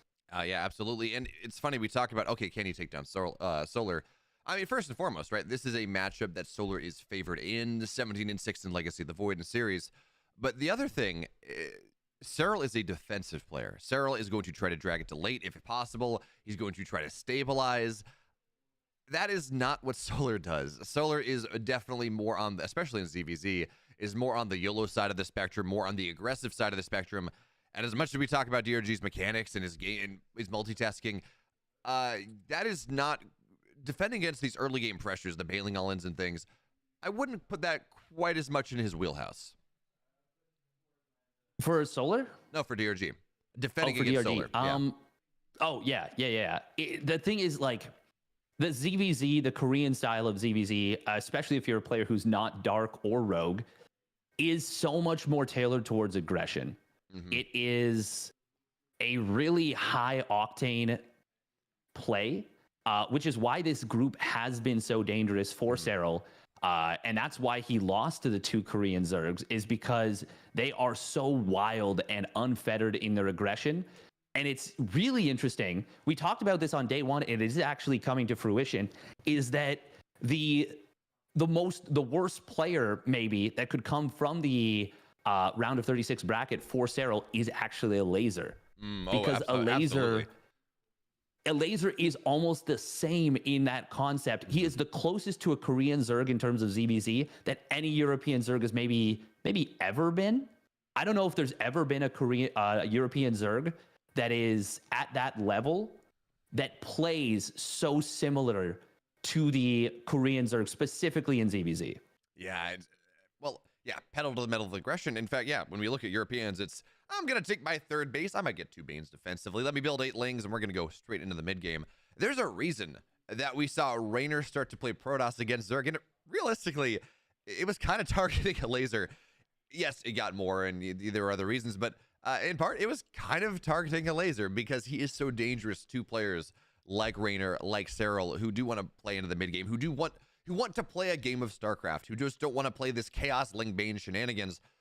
But the other thing that we're looking at is that we have a 10-second countdown going. Ooh. Have these players been practicing ZVZ? We know the Europeans don't. That might have, obviously in the Katowice maybe a little bit, but A, have these players been practicing? And B, who is their practice partner in Korea? Probably it's not each other. It might be Dark because he's in Group A. Maybe Ragnarok, I don't know. But how does that impact their preparation? That's the tricky bit, is you don't necessarily, like, the players do talk to each other, but you don't necessarily know who someone was practicing with. And there's a big disconnect between the European scene and the Korean scene, I think, in terms of like how things are discussed. It's going to be really interesting. It's entirely possible that these two players were practice partners going into this group. So we could see some very weird stuff. Regardless, we're going to get into it now. It's time. Let's go. In the bottom right, folks, in the red, he has his destiny in his own hands. It's Solar.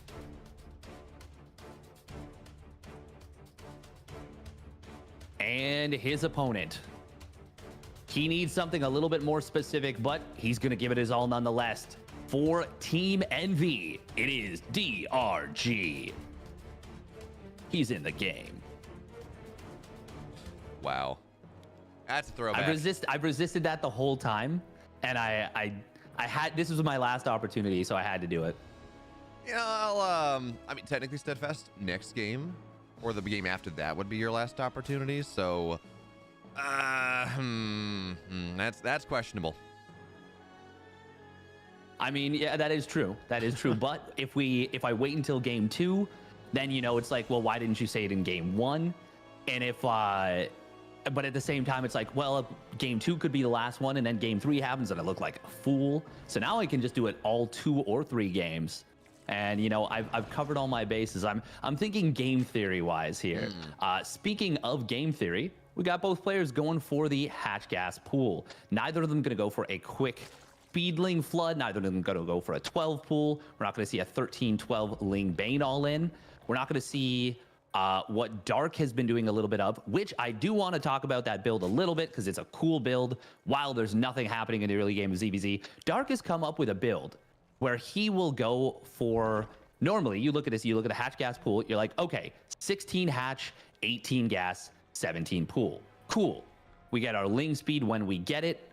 It's not really a big deal. You see, oh, Solar's got the Ling speed a second faster. Who cares? It's no big deal. It's nothing. But Dark has come up with a 16 hatch. I want to say it's a 15 gas, 15 pool, or like 16 gas, 15 pool. Either way, he gets the gas almost immediately and the pool almost right thereafter. And he still drones up behind it, but he cuts drones for a little bit, prioritizes that gas mining, goes straight up to full saturation, and he ends up getting his speed about 20 to 25 seconds earlier. And he hits and just tries to straight up kill his opponent. And it is something that he came up with very recently. If he had waited to debut it at at IEM Katowice, he probably could have beaten some very top tier Zergs in some really important matches. But that's not who Dark is. Dark finds a new toy and he'll play with it right away. Regardless, it's going to be something that we'll watch for in this series and watch for if Dark plays ZVZ in the future. Yeah, you know, Steadfast, you talk about fun builds. I'm a little disappointed, right? We don't have any of those like 14, 13, 12 type of ideas. I'm absolutely expanding speedling all-ins, but I guess in fairness, that build you're talking about from Dark is just a much more evolved version of that. So yes, yeah. That's actually a super cool evolution because it used to be 12, 11, 10, right? That was the build that Scarlet used to kill. Oh, no, it was like 13, no, it was 12, 14, 11. 13, 12 was okay. Rogue. Yeah, Scarlet used to kill Rogue. And then we've started Yes. to see like the evolution of that build as it has started to get a little bit greedier and a little bit greedier over time. But for now, both players are joining up. Solar on the other side of the map, looking for a little bit of value, but both players have a Baneling. Queen's going to be able to micro back, and well, actually, that's a couple more lings here for Solar than it is for DRG. Luckily, though, Banelings do a great job of zoning right now. Even still, Solar, that's a decent amount of pressure. Yes. Okay, so this is more pressure than we normally see in this situation. He's trying to cover, by the way, for his Overload to make sure it gets out. So the reason Solar went for this, I think, is that the Baneling nest was not put to the front. DRG actually hides it in the back. Solar checked the front. He was thinking that maybe there might have been an opening for him. Ooh, nice Spore Crawler trick from DRG. Very nice right there. But he was, I think, expecting that there wasn't any aggression or there wasn't a Baneling nest, so Solar was going to try and punish this a little bit and maybe get a kill or, you know, a cancel on the third base, find something. Wasn't the case. Lanes will flood in on the other side of the map. They're going to be able to find one drone. I think he should have just gone for the drones right away. Gets his opponent's Baneling. Very nice from DRG. Both players have droned up, but a small little advantage for DRG in the initial stage. Drone count will swing back in his favor. Oh, actually, hang on. This is very dangerous right now. There's no Banelings left over. The Banes, or the Lings from Solar, just barely avoiding this, but he's going to lose quite a few queens. Finally, the Baneling does go down. I think that might have been a manual detonation. No. Solar does hold, but that got really scary. Yeah, he had the opportunity to manually detonate and kill like 10 lings, but unfortunately he pulls it back. Maybe he manually detonated at the end of the day. I actually think the queen killed it. But missed opportunities for DRG regardless. But look at what's coming behind this. All roads lead to Carapace timing. This is kind of how ZVZ in Korea has been happening recently. So that's what DRG is going for, and I like his Evo chamber positioning. What are you talking about, Theo? It's an Evo at the front. Sorry? Fake layer? Yeah, fake layer. Fake layer. Okay, that's super cool. But anyways, Evo at the front, right? That's just standard, but often in these Carapace timings, you'll have the Evo hidden behind the natural. So for all intents and purposes, especially with a fake layer here, as oh, that's a bit of a miss Baneling. For all intents and purposes, Solar thinks this is your standard +1 speed roach, although okay, I guess, yeah, roaches are running on the other side of the map. There we go. He bit down on this hard. He thought it was. He started the layer. He just now starts up a couple of spines, but this is a pretty short rush distance to get from third to third. This does not take long to arrive, and I am very worried right now for Solar. He's got the +1 missile, but it's nullified by that Carapace. This is the timing that DRG was looking to hit. A lot of Banelings. Oh, they all blow up on one another. DRG, though, he needs to focus on either killing the third or going straight down the natural. He's going to go for the natural itself, and I don't blame him. And he's just going to take game number one right here, right now. DRG comes in with some big mind games in game number one and will steal the game for himself. Gives himself a chance in this group. Yeah, nice move from Solar on the other side of the map. I think he snuck Banelings, I think, into the third base. He's got 9 workers. But realistically, it's one of those things, right? Your opponent's all in. You're trying to win with one big fight. In contrast, actually, we talked about the creator all-in versus Raynor, where it's about grinding your opponent down over about 4 minutes when you make that happen. That's okay. Getting a run by into the natural, killing off workers, it's important there because the reinforcements, right? That's what's important. In a game like this, it's the big sledgehammer. It's the roaches. Yes, okay, you can follow up bling, sure, but it's that big sledgehammer at the front that is supposed to either win the game or not at all. So yes, it was only 2 Banelings, but it feels like almost you might have preferred to have that one at the front. The worker damage didn't really impact things, or it was never going to impact things. Yeah, exactly. The little counterattack, and it just shows that he didn't necessarily have the greatest read on the game. Really unfortunate for him, but good job from DRG. Now, cover your ears if you're not, you don't want the spoilers. I'm gonna give you a sec.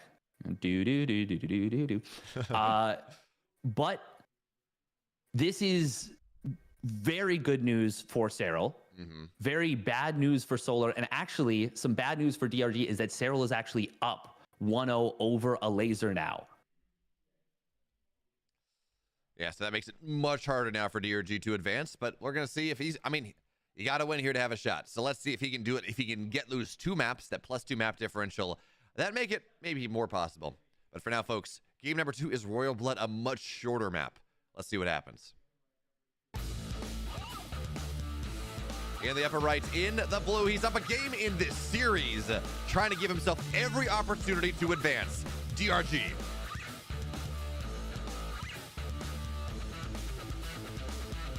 And his opponent spawning down on the bottom left for Onside Gaming, trying to keep his own hopes alive. It is the red Zerg player, Solar.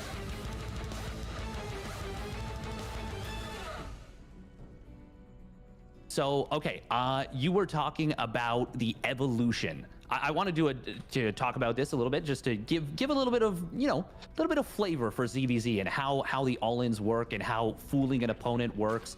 Because ZVZ is the matchup where trickery and all-ins are the most effective of all the matchups. TVT, ZVZ, PvP, ZVT, PvZ, PvT? Did I say? I don't know. All of them. All of the ones.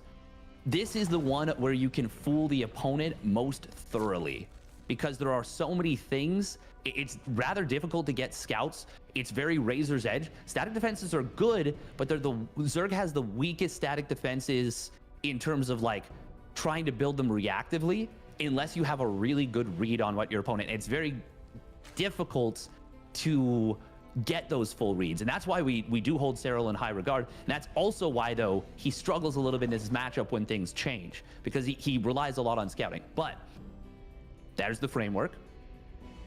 For the build, why players don't do the 14, 13, 12 anymore is that now that it has been figured out a little bit, players know that the hatchery comes down 7 seconds later with the 7 seconds earlier with a 14, 13, 12. No, it's a 7 seconds. Basically, it finishes up a little bit faster. You can see the creep. You compare your creep to theirs. Yeah, sorry, it's earlier. The hatch comes down earlier. Yes. You compare their creep to your creep to theirs, and you can tell and know that it's different. Sorry, what I'm thinking of is Dolan. Dolan, the NA Terran player. I played him the other day, and he with his Zerg, and his hatchery finished 7 seconds later, and I was like, oh, what is this? And it was a speedling flood. So that's where I got my wires crossed. But you look at the creep, you see that it's too early, and you're able to deduce pretty easily that it's that all in. So that's why players don't do that as much. Yeah, again, things get figured out, and of course you also you check the natural if it's wiggling. Okay, yeah. If there's no queen on the way, absolutely what it is, because there are some builds that you do get that early hatch to try to fake your opponent out. The other thing to say that, of course, Steadfast, is builds like that, sometimes they leave the zeitgeist for a while and they become powerful because they're just not there. But Solar is taking an opportunity here. 28 drones is that inflection point. Do you drone up? Do you make lings? And he's making 12 of them. Bailey Nest is just going to complete. And while, yes, he is droning behind this, this is, again, that higher level of committed pressure that we saw from him in game 1 compared to what we might normally see. Yeah, and something very interesting, once again, DRG goes for the hidden Baneling Nest once more. Solar does not see it. DRG has 3 Banelings on the way, and Solar has been baited into this aggression once again. But is it a bait, or is it going to be successful? Looks like for now, no, it is in fact a successful bait out of DRG. Maybe Solar was always going to put on this aggression, but I think that this was another maybe bit of a reaction. So nice job overall from DRG. I'm going to give him the credit on this. Oh, Baneling's coming in from the side. Oh, he cancels one of his opponent's Banes. Again, this is looking so dangerous. He gets the manual detonation. It's a pretty good one. Baneling will get target fire down. There's a few too many lings here for DRG. This is looking very scary. There is a, well, DRG is droning up behind this, but this is 2 queens that have fallen. And if he gets the 3rd queen, this guts the production of Solar.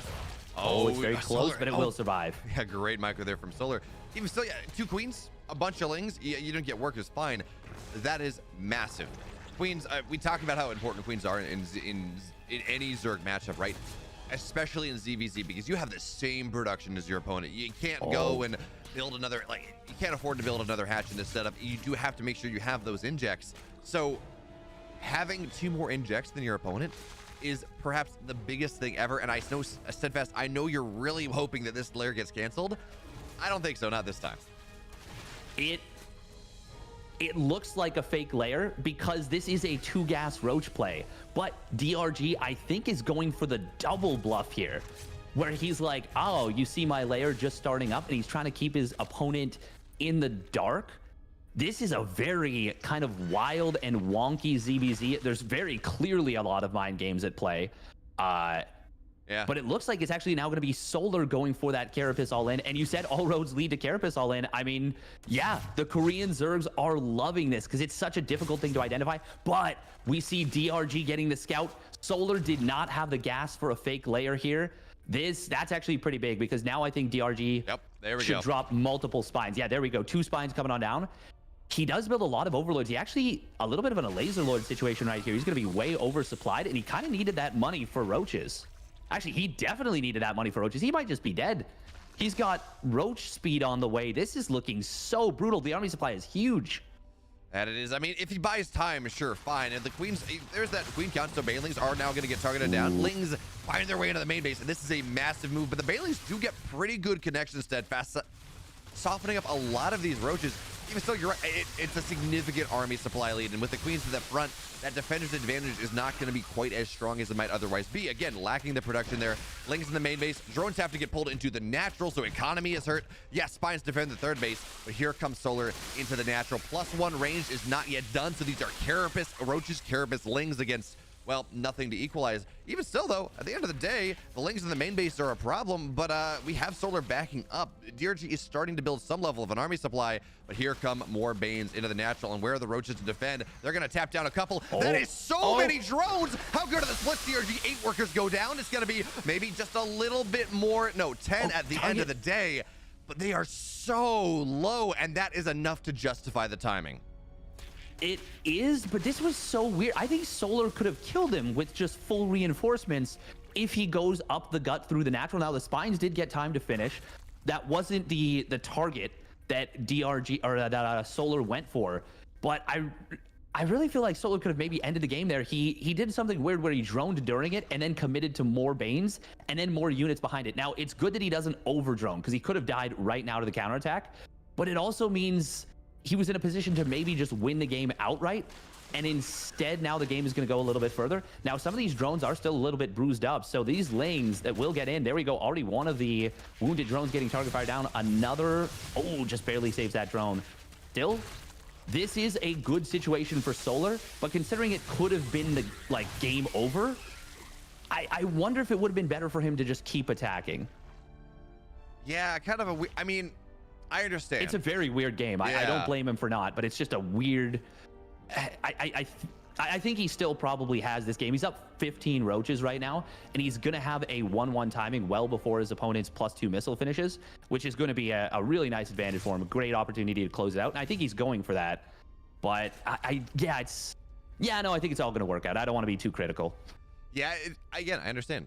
Win ahead, get more ahead. You feel like you've done enough damage, and in fairness, when he pulled back, the army supply of DRG was starting to equalize. Like, he was starting to have enough roaches to make it not just a surefire victory. So I understand, but yeah, here's the big push. He's up 30 army supply. He's up so many roaches. It's 51 to up 20 roaches here as the spines have to reposition. Now, Solar does, or DRG does have some Ravagers, and that does complicate things a little bit. But if you just dive on top of it, you dodge the miles like that, who really cares? The spines are going to finish burrowing, but by the time they've done so, everything else is going to be dead. Superior upgrades, superior supply, superior everything. Folks, we're about to go to game number 3, and that is such sad news for DRG. It is not great news for DRG at all. I didn't run all the scenarios, so I'm not sure if this eliminates him, but it's definitely bad news for him. Great news for Solar because he does his best to keep his chances alive. Overall, man, what a weird game that was. That was a very strange game overall. I think, okay, yeah,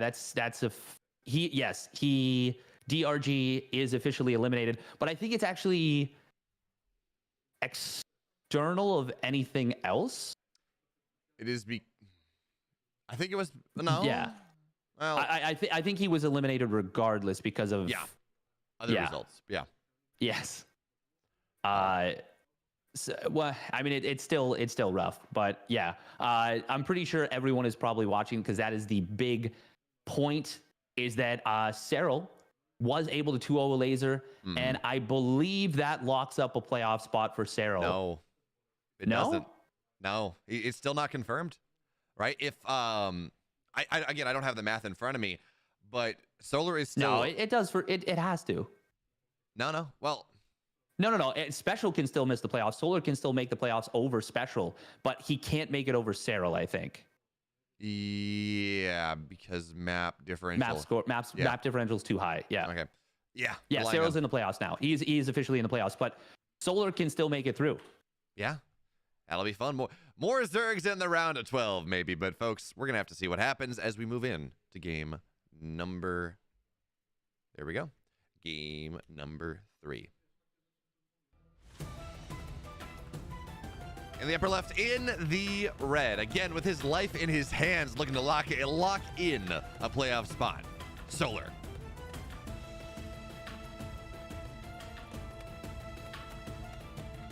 And his opponent at this point, he is playing for spoiler. For Team Envy, it is DRG.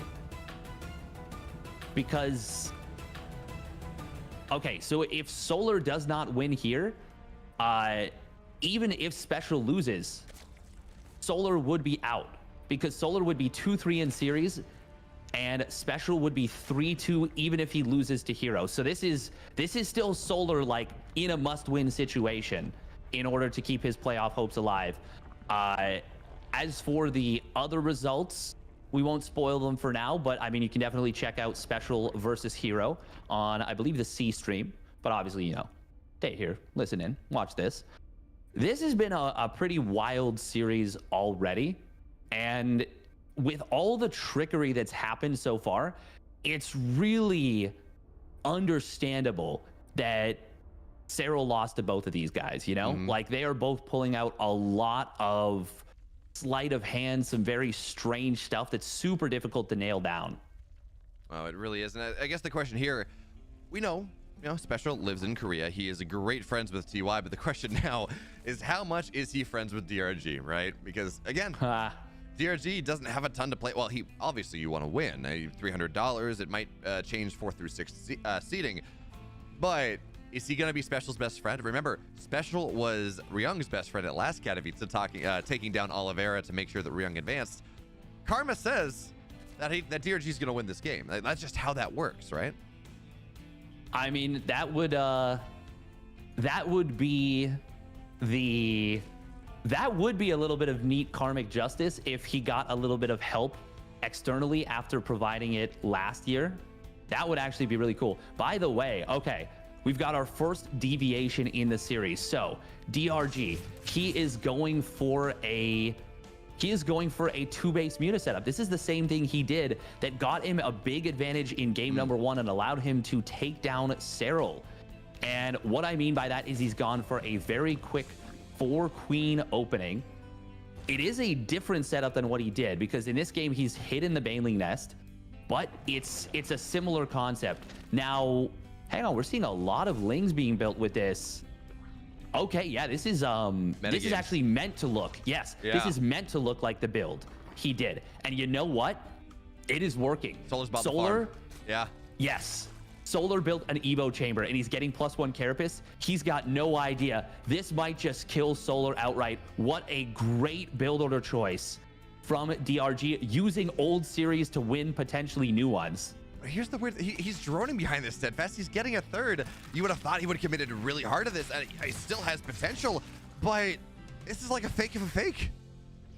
I mean, it's more of a transition, but there is still a lot of potential for this to either get a kill on the third base, put him ahead, as long as he scouts and sees like, hey, you're not doing anything super wild, super greedy. Oh, we do have the queens here that can target by the Banes, but they're not able to do so. But he hits all the Banes on the queens. Oh my goodness. DRG throws all the Banelings away on nothing. And now he's pumping Lings. I guess he has a number. He goes up to 37 drones, but he's pumping 22 more Lings behind this. And okay, so that's actually super interesting, right? So you have the initial commitment, and then if you back off, it looks like you're droning again. Solar's gonna see the third base on the way. Okay, fine. DRG has stopped. He's gonna go back into droning. That's how he lost the series versus a laser. There are 22 more Lings on the way, but here's the thing. Massive scout from Solar in the main base. He's going to see that there are more Lings on the way. This was just a blip of droning, as now, again, DRG commits harder. So this seems to be DRG's MO in this matchup, right?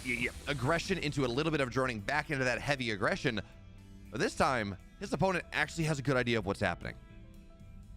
Yeah, and this is so funny because the way they're droning and building units is so slapdash. But it's double blind, and they're both really in the dark about what each other is doing. Nice little counterattack here with the Lings. Will be able to grab a couple of drones, and good job from DRG. Keeps the Baneling alive. But during all of this, Solar, once again, we talked about the Carapace all-in. He was gearing up for a Carapace all-in, but he scouted that his opponent was building a Ro12. He saw no layer, so this could have been an all-in. And he's like, okay, well, I guess I drone too. And then DRG ends up droning as well. He just didn't build the layer. Like there's like layers upon layers upon layers of weirdness here. And it's just such a strange game. Ooh, Baneling going to get avoided here. Good job, but still we'll see this little Ling counterattack getting deflected. DRG, is he trying to show the roaches? Kind of feels like that. Meanwhile, he gets a fourth get. I'm trying to like understand the thought process, and all I can say is that there is so much happening below the surface. Oh yeah, that's the big thing that really stands out to me. If we are this confused, Steadfast, and we have full vision of everything, imagine how confused Solar is right now. Like, what? It's so weird, and I'm kind of sitting here, and I'm wondering whether this is a very, very defined build. Okay, I drone here, I build units here, I drone here. There it is. Oh, interesting. Okay, yeah. So Spire on the way, but again, is this something that is very defined? Okay, you know, I'm droning here, I'm building here, or is this again just DRG reacting back and forth? Because this doesn't feel like a clean build. But at the end of the day, right, Spire's on the way. He's got 6 gas. He's got +2 ranged on the way. So this is likely going to be for like 8 mutas for map control, for tempo, more than the 30, 40 mutas that he built against Cyril. So I guess at the end of the day, it's kind of getting him where he wants to be. It is, but this timing coming out of Solar, this 1-1 speed roach timing has so much potential to just end the day for DRG here and give Solar the best chance to make it through to the next round. We've even got a 4th base coming in from DRG.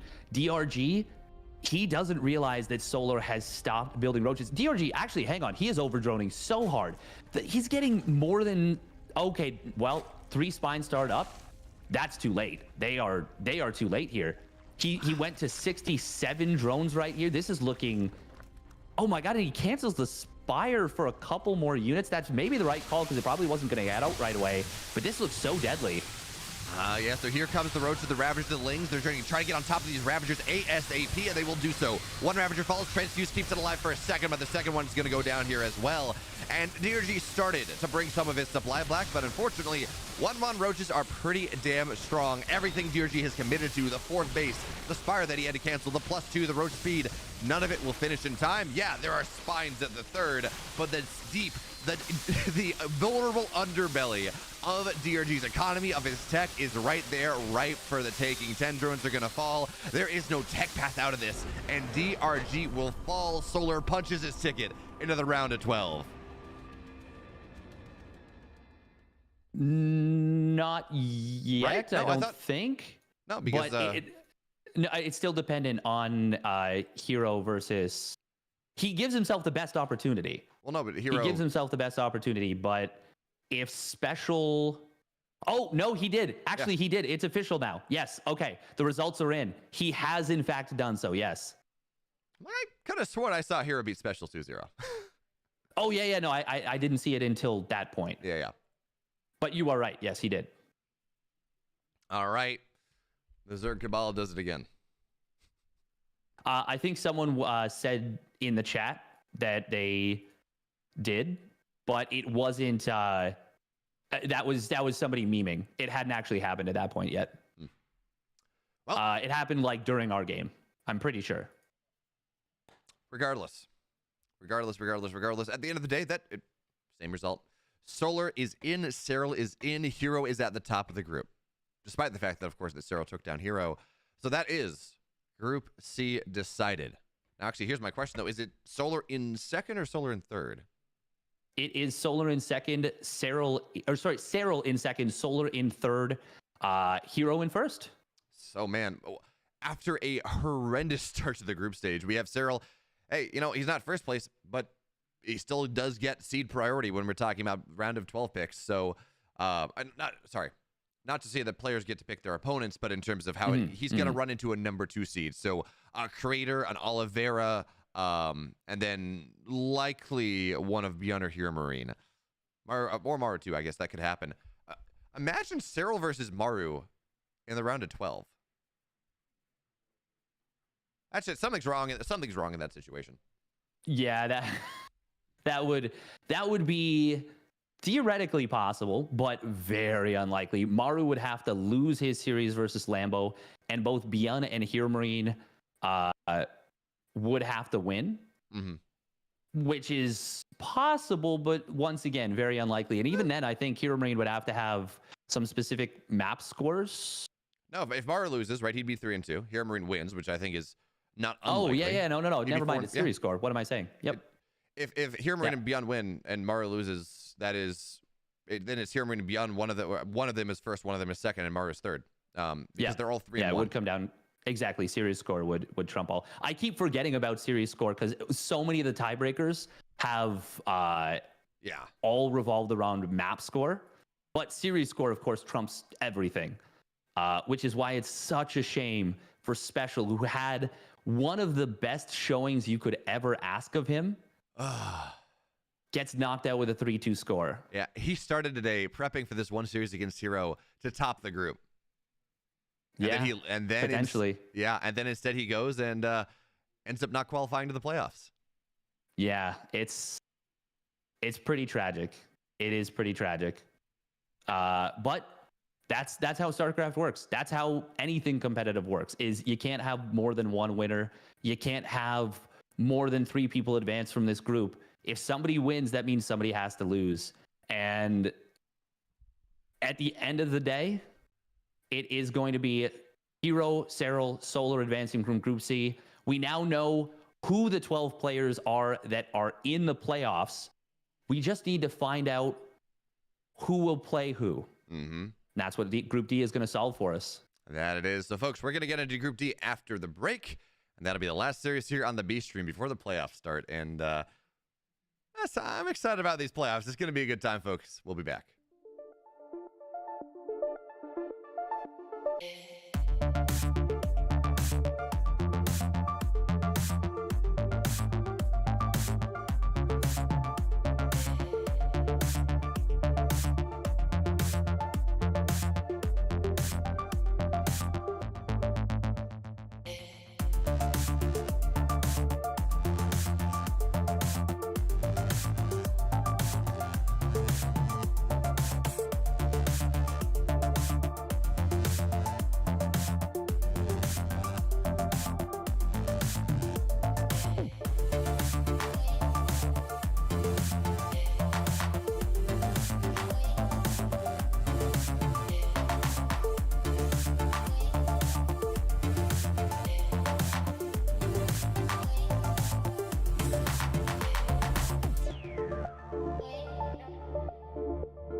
No, we never ever leave. Run the show, whoa, whoa, enemies. Never know, whoa, whoa. Got it all locked down. We don't sleep till the morning. Whole crowd loud on their feet, and we going going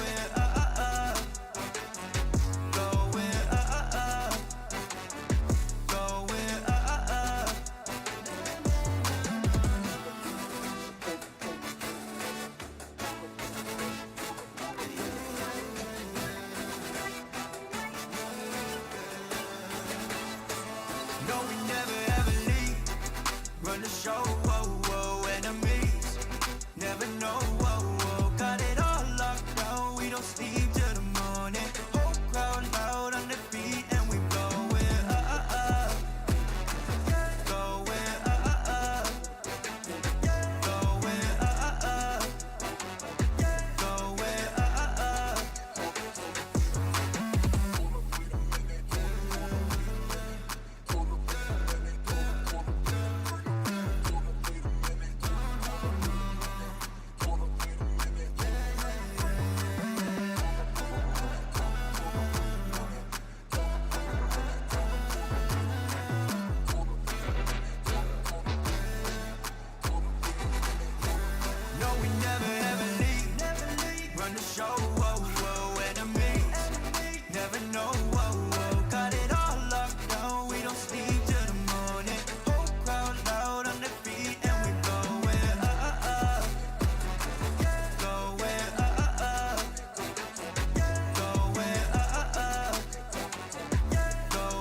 Welcome back, folks, to our final series of the day. In fact, the final series of the group stage. It's Group D. It is Here Marine and Bunny and Steadfast. While who moves to the round of 12 has been determined, who's in first place, who's in the round of 8, who's second, who's third, that is wide open. And you know what?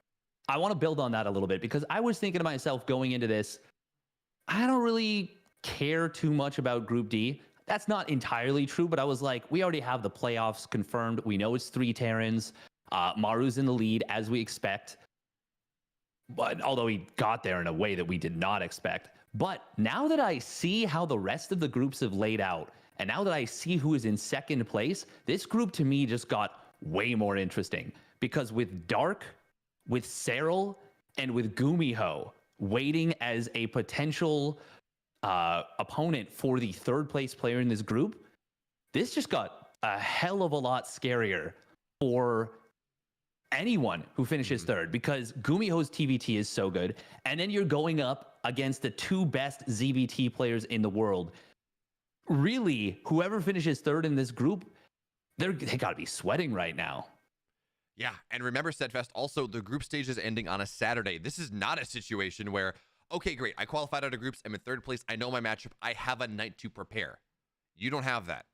Maybe, if you are the number 4 round of 12 game or something, you can go and deal with that. But these games are going to get played today. Here Marine or beyond, whoever ends up in third place, they are, or Maru, I mean, it's actually kind of interesting. We'll talk about that in a second. Whoever ends up in third place, they're going to have some time to prep, but not a lot, right? You can't go and drill some new builds and do some things. It's all on what you've seen. And if we talk about VT, right? Not even ZVT, but just versus Terran for Gumiho, Dark, and Serral. Gumiho played 1 TVT against Spirit. You can take a look at that. Sure, Serral played 1 ZVT against Special, and that didn't even count, right? It was proxy BC, 3-port BC shenanigans. Dark played 3, right? Dark is probably, if you are Here Marine, if you're Beyond, Dark is probably the one you want, not because you think he is less scary, because realistically, he's terrifying, but because at least you have 3 series you can take a look at. Yeah. On the other side of that, speaking of TVTs, whoever, if it was Gumiho who got matched up against the player in Group D, he has a lot of TVTs to look at. He's got so much to be done. Regardless, though, I think the big player that really wants to avoid third place more than anyone is Here Marine. Because Here Marine is a player who has shown, and it's funny because he used to be the exact opposite of this. He used to be such a predictable player, a little bit too easy to maybe figure out. He's a little bit too samey with what he did, but he's shown at the last 2 world championships, last one and this one, that he has become an exquisite preparation-based player. He has got some very cool builds, and that's part of the reason why he finds himself in a playoff position now. But the other side of that is that against players like Dark, Gumiho, and Serral, that is the kind of thing where you're going to want time to prepare. You're going to want extra time versus having to go up against someone like Oliveira, Creator, or Solar. Solar, who he beat last time at the World Championship, and he's beaten before. Creator, who is a bit of an enigma, but Gabe's TVP is so damn good. And then Oliveira, who is a very good Terran, extremely good, but isn't, for me, as scary as a player like Dark, Serral, or even potentially Gumiho in TVT. Yeah, that's very fair. And also, as we talk about this, okay, who's going to end up in 4th place? Who's going to end up in 3rd? This series, or the group, is really interesting. Because, right, again, Maru, Beyond, Here Marine, but they're all 3-1 in series. In fact, you got to go to the maps, right? Maru is +5 in maps, Beyond is +3, Here Marine is +2. So technically, if everyone 2-0s here, right? Because no, Beyond does not play Maru or Here Marine. It's all top side playing bottom side. If everyone 2-0s, this matchup stays as it is. But if anyone loses, they immediately drop to 3rd place. So we were talking about in the break, okay, if Maru loses his series versus, not expected, certainly, but if Maru loses his series versus Lambo, this is a Maru that might end up one of those players that does have to run into a Serral, does have to run into a Gumiho, something like that. Because again, everyone's tied up right now. And when it comes down to tiebreakers, that gets scary. And more importantly, if you lose out on forcing it to tiebreakers. Yes. Yeah, it's It's really something you don't want. It's really something that you don't want at all. And you might be saying like, oh, well, the other players, they don't have anything to play for. So it's just going to be easy 2-0s for everybody. No, that's not true at all, because the top side is all tied at 3-1. The bottom 3 players are all tied at 1-3, which means, and I talked about this in Group A for Neeb, this is potentially 3 $2,300 money matches for each of Lambo, Classic, and Bunny. So they are going to be going all out for sure. Now, once again, if nothing changes, they all get 2-0'd, let's say. Lambo will stay in 4th, Classic will stay in 5th, Bunny will stay in 6th. But if any one of them wins and the other 2 don't, that player could potentially jump up. So the match we're going to be covering, Bunny versus Hero Marine, which is probably the one that is... Well, actually, I think Beyond versus Classic is super contested, too. I think that could go either way. But I think probably Bunny matches up the best against Hero Marine of all of these.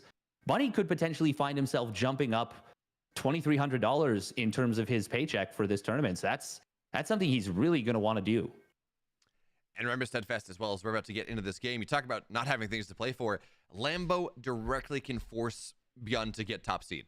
Like, that is what Lambo is playing for right now. Shopify has been tweeting about it. You know, Beyond's the only player that can advance, but Lambo can directly give him a round of 8.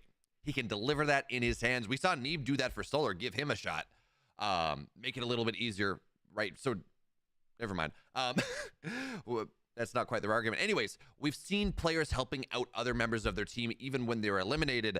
Let's now see if Lambo can make that happen. But folks, that's not the match we're covering. We are covering Bunny and Hero Marine, and I think you're right, or this is probably the most hotly contested matchup of the 3 remaining. And I'm excited for it, folks. Let's see what type of shenanigans Bunny and Hero Marine have in store for us as we're ready. Game 1.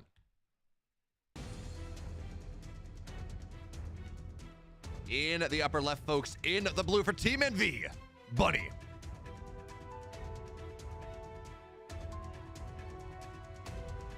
And his opponent spawning down in the bottom right for Mouse Sports. It is the largest mammoth human in history. It's Hero Marine.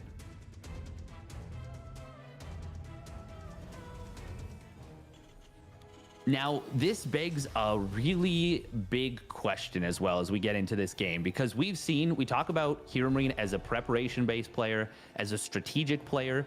Does he think that either Lambo or Beyond can do it? Or sorry, Lambo or Classic can do it? Does he think that they can win their matches? And if he doesn't, if he truly believes that the other 2 players are going to win, he might not have any special strategies he busts out here. He might save strategies potentially for the future. And he's already used a lot of kind of auxiliary strategies. He did that Proxy 2-Rax Marauder versus Beyond, which went unscouted. And we saw a very funny moment on the camera with Beyond reacting to that. But so far, both Hero Marine and Bunny are treating this almost like it's like an ESL Open Cup, where they're just like, okay, I'm going to play safe. I'm going to play conservative. They both go double gas. They both SCV scout.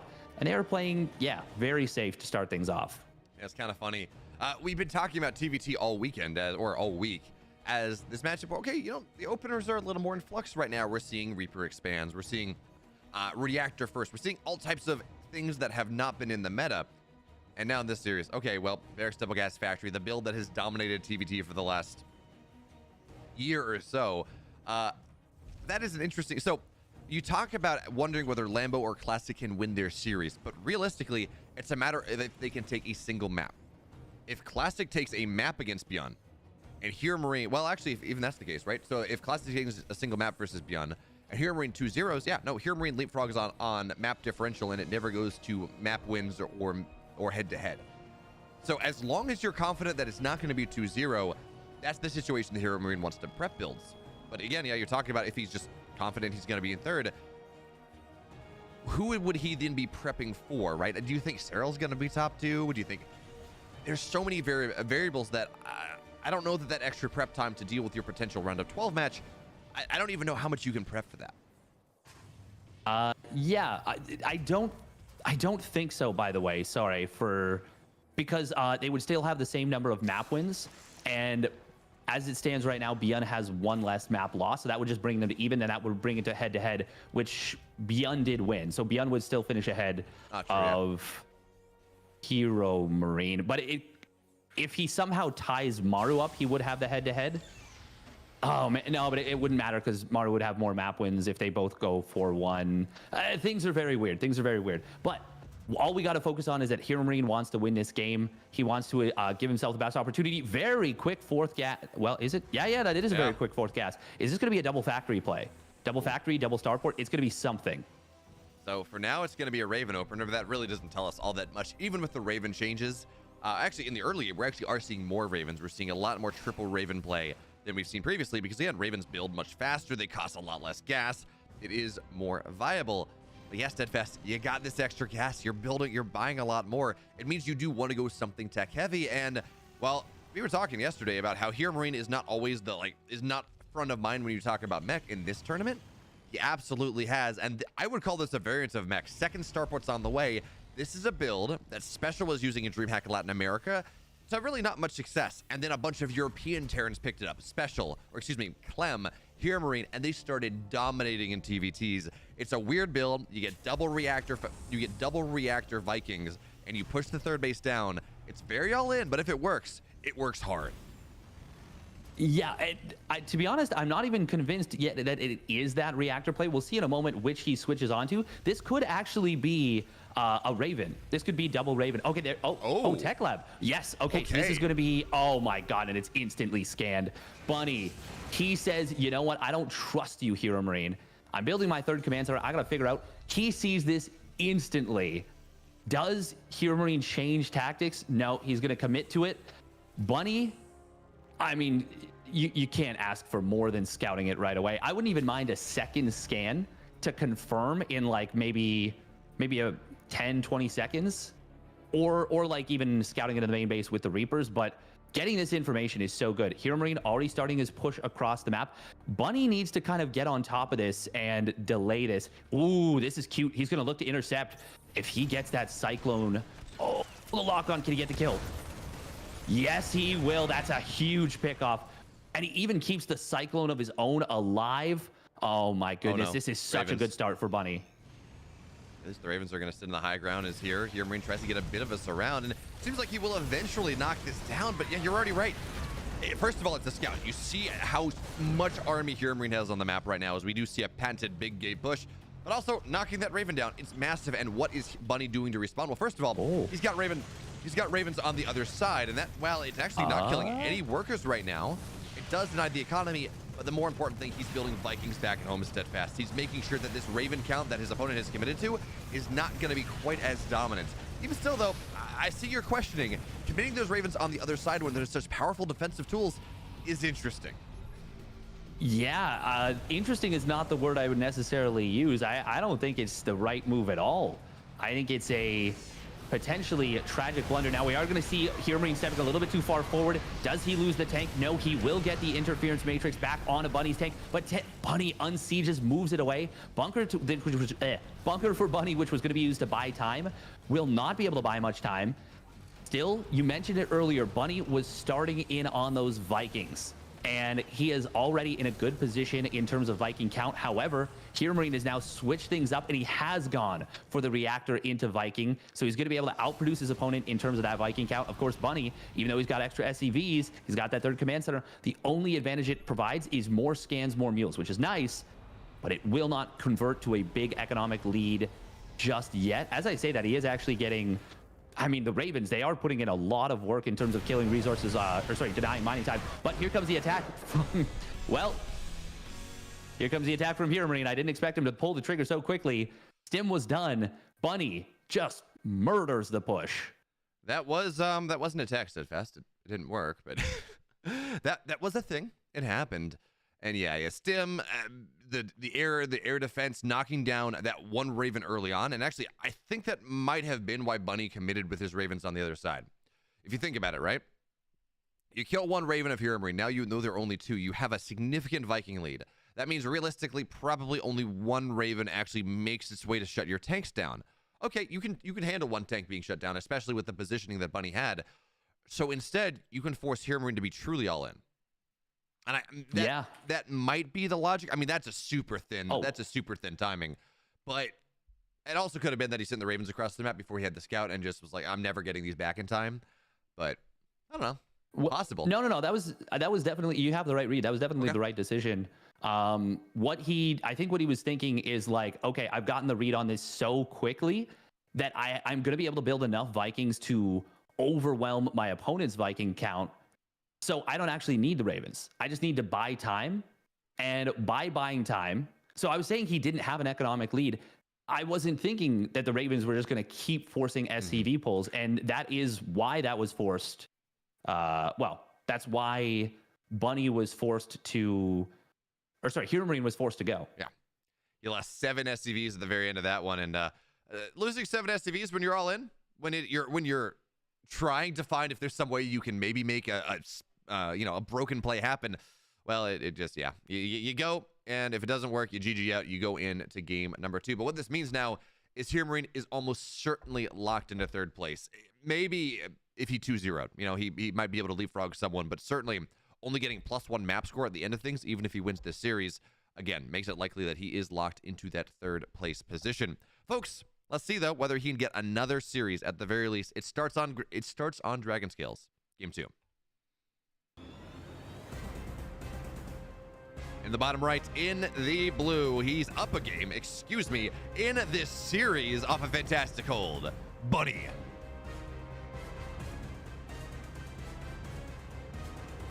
And his opponent, he's putting it all on the line here.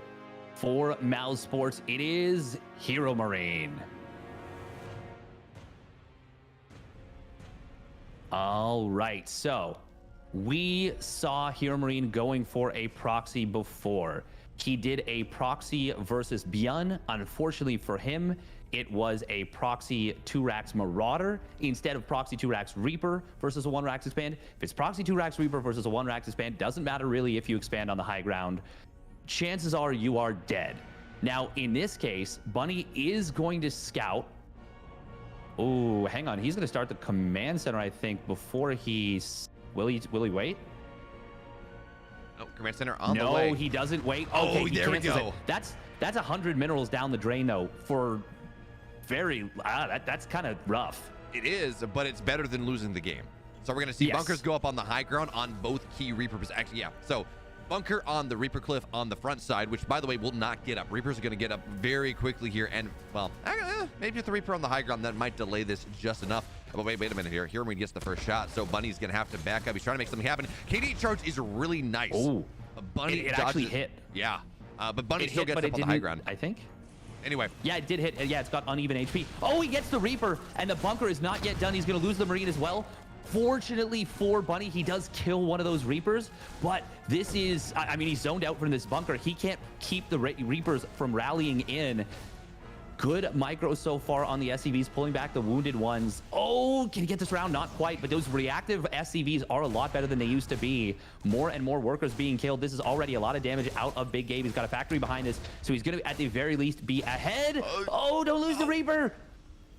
Oh, so close. Low on HP. But now there's a Marine in the bunker. Still, this is still very good for Big Gabe, and he still has huge opportunity to potentially just snowball the game from this position. Maybe he should wait for the regen to fully go. Oh my God, he emptied the bunker. Yeah, he really can't give. I mean, he can't really hold that position, right? The mineral line's the important thing. The Reapers just run right by. Hellions out now, and that technically is the hold. But there's not a lot here, so there we go. One Reaper will fall, and Steadfast, the number we're looking at, when we look at a proxy Reaper play like this from Hero Marine, you want to get up to 6 Reapers. That's when you one-shot SCVs. That's when you one-shot Marines. That's when it really starts to snowball. So the fact here that even as Bunny is not in the best spot, the fact that he has killed 2 Reapers and delayed that 6 Reaper timing buys him time to get another Hellion out, to get a couple more Marines to start to hold cliffs a little bit better. And then again, that's a potential massive lineup there. KDA charge denies it though. Okay, so here Marine does not lose his entire lunch. But look at this. With a Cyclone on the way, Hero Marine is teching up. He does have that natural on the way. Yeah, Hero Marine, even though he doesn't necessarily win the game right here, all it takes is one mistake from Bunny, and he actually still could lose this game. But assuming he stays safe and, does manage to hold here, which we expect is how this is going to turn out, By the way, Hero Marine could notice that there was only one muzzle flash from that, and that there was only one Marine in there. Oh my God, he's gonna use the bears to tank. This is so cute. Oh, but it's not gonna matter. Still gets a little bit of damage on these Marines. There is still opportunity. Oh, and he's gonna deny this command center a little bit. He gets the Hellion. Hold that thought. This game might actually just end right now. Both Hellions go down.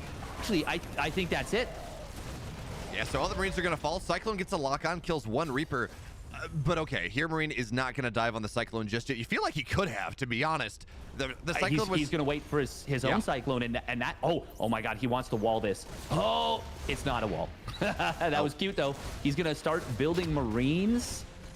Ooh, the Cyclone. Oh, it's getting so low on HP. The Reaper needs one more shot to kill it. He gets it. Second Cyclone's gonna pop out though. Ooh, the lock-on is tanked by the Marine. That's actually so unfortunate here. So this was such a good opening with Cyclone. Marine is gonna knock it down. KD Charge tries to get it away from the repair, but it's not gonna be good enough. But here's second Cyclone comes on in from Hero Marine. The mass repair though is good. And while Hero Marine Steadfast is still in an incredible position in this game, it feels like he's starting to fumble the lead just a tiny bit. Bunny needs more. Don't get me wrong, but it felt like he could have ended the game there. It was very close. That was some really clutch defensive micro. The MVP actually for Bunny was that Marine that tanked the Cyclone's lock on it just before Bunny's second Cyclone popped out. And that's what allowed him to get the defensive momentum, the defensive velocity to hold on. And we can see that Cyclone has 4 kills. The mass repair was very good, but this was not Hero Marine fumbling the lead. This was some clutch play from Bunny.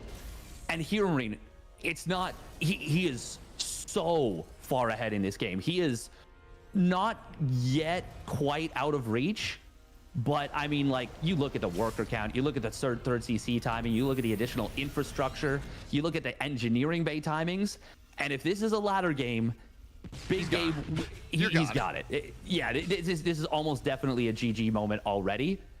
What can Bunny do to come back in this game? Oh, I love that Hero Marine, by the way, is going to be getting double upgrades right here. He's going to get stim and combat shields at the same time just to make sure he's good. Yeah, I do like what Bunny is trying to do, right? Where you just, okay, I'm behind. The moment Hero Marine leaves my base, that pressure bets, I'm going to get that third command center. And what it means is that despite the fact that Hero Marine started building his third base very quickly, Bunny's not going to be that far behind. Yes, the orbital is going to be a little bit slower. Yeah, he's only building 2 SCVs at a time. But in the grand scheme of things, considering how this game has started, the fact that he's alive is amazing. Yeah, the fact that he's alive is amazing. Yeah, that's pretty much all you need to say about it, is that in theory he should be dead, and he pulled off a very impressive defense, and he's in the game. And in a TVT, normally if this is a ZVZ or a PvP, PvP sometimes things can get a little weird. You can get some sneaky tech.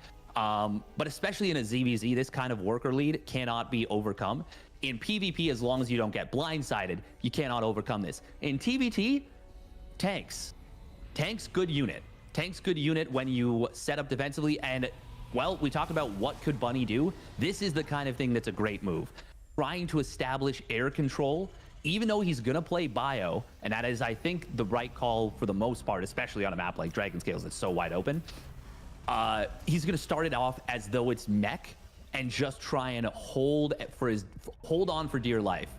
But with all that being said, 1-1 combat shield stim are done, as the engineering bays for Bunny are finished, as stim is only halfway done.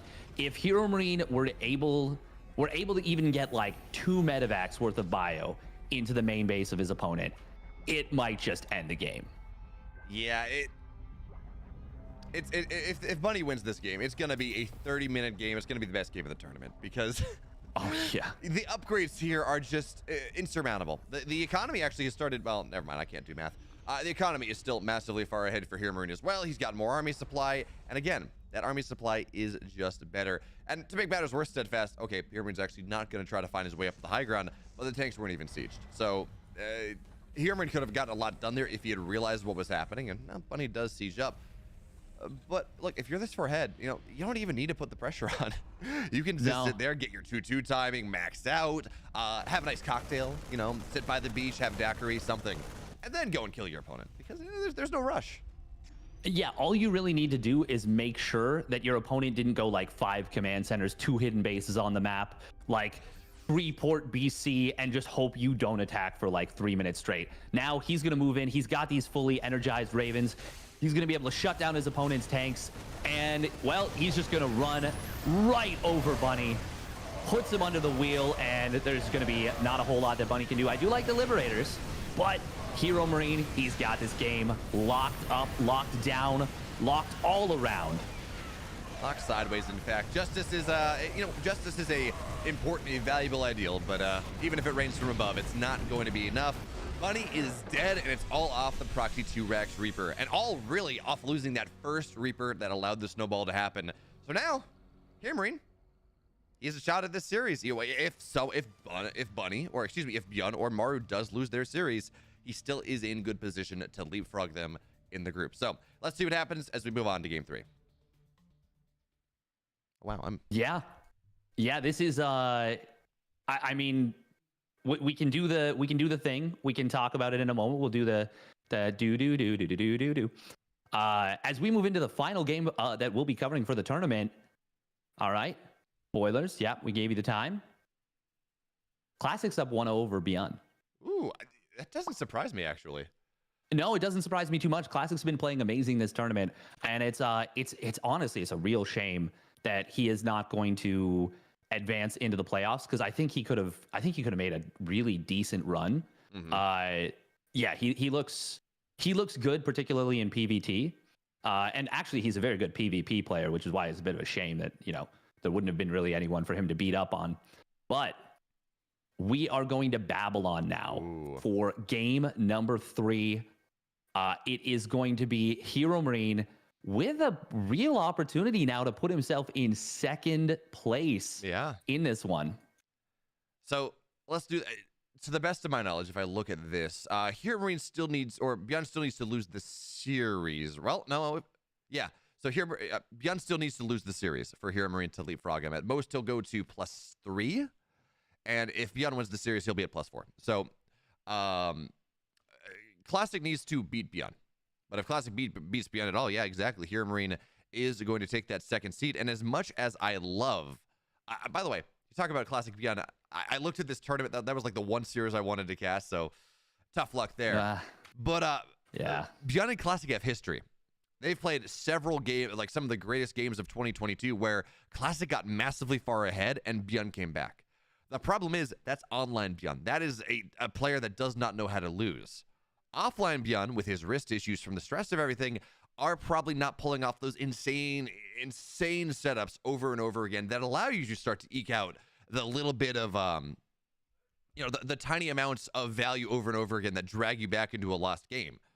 Which means that, yeah, I could very easily see Classic take that game number, or take game number 2 and allow Hero Marine to get second. But of course, Steadfast. We can talk about that all we want. Hero Marine still has to win this next game, and Babylon is ready. So we're going to get into it. In the bottom right, folks, in the red, he is for Mouse Sports, second place on the line, Hero Marine.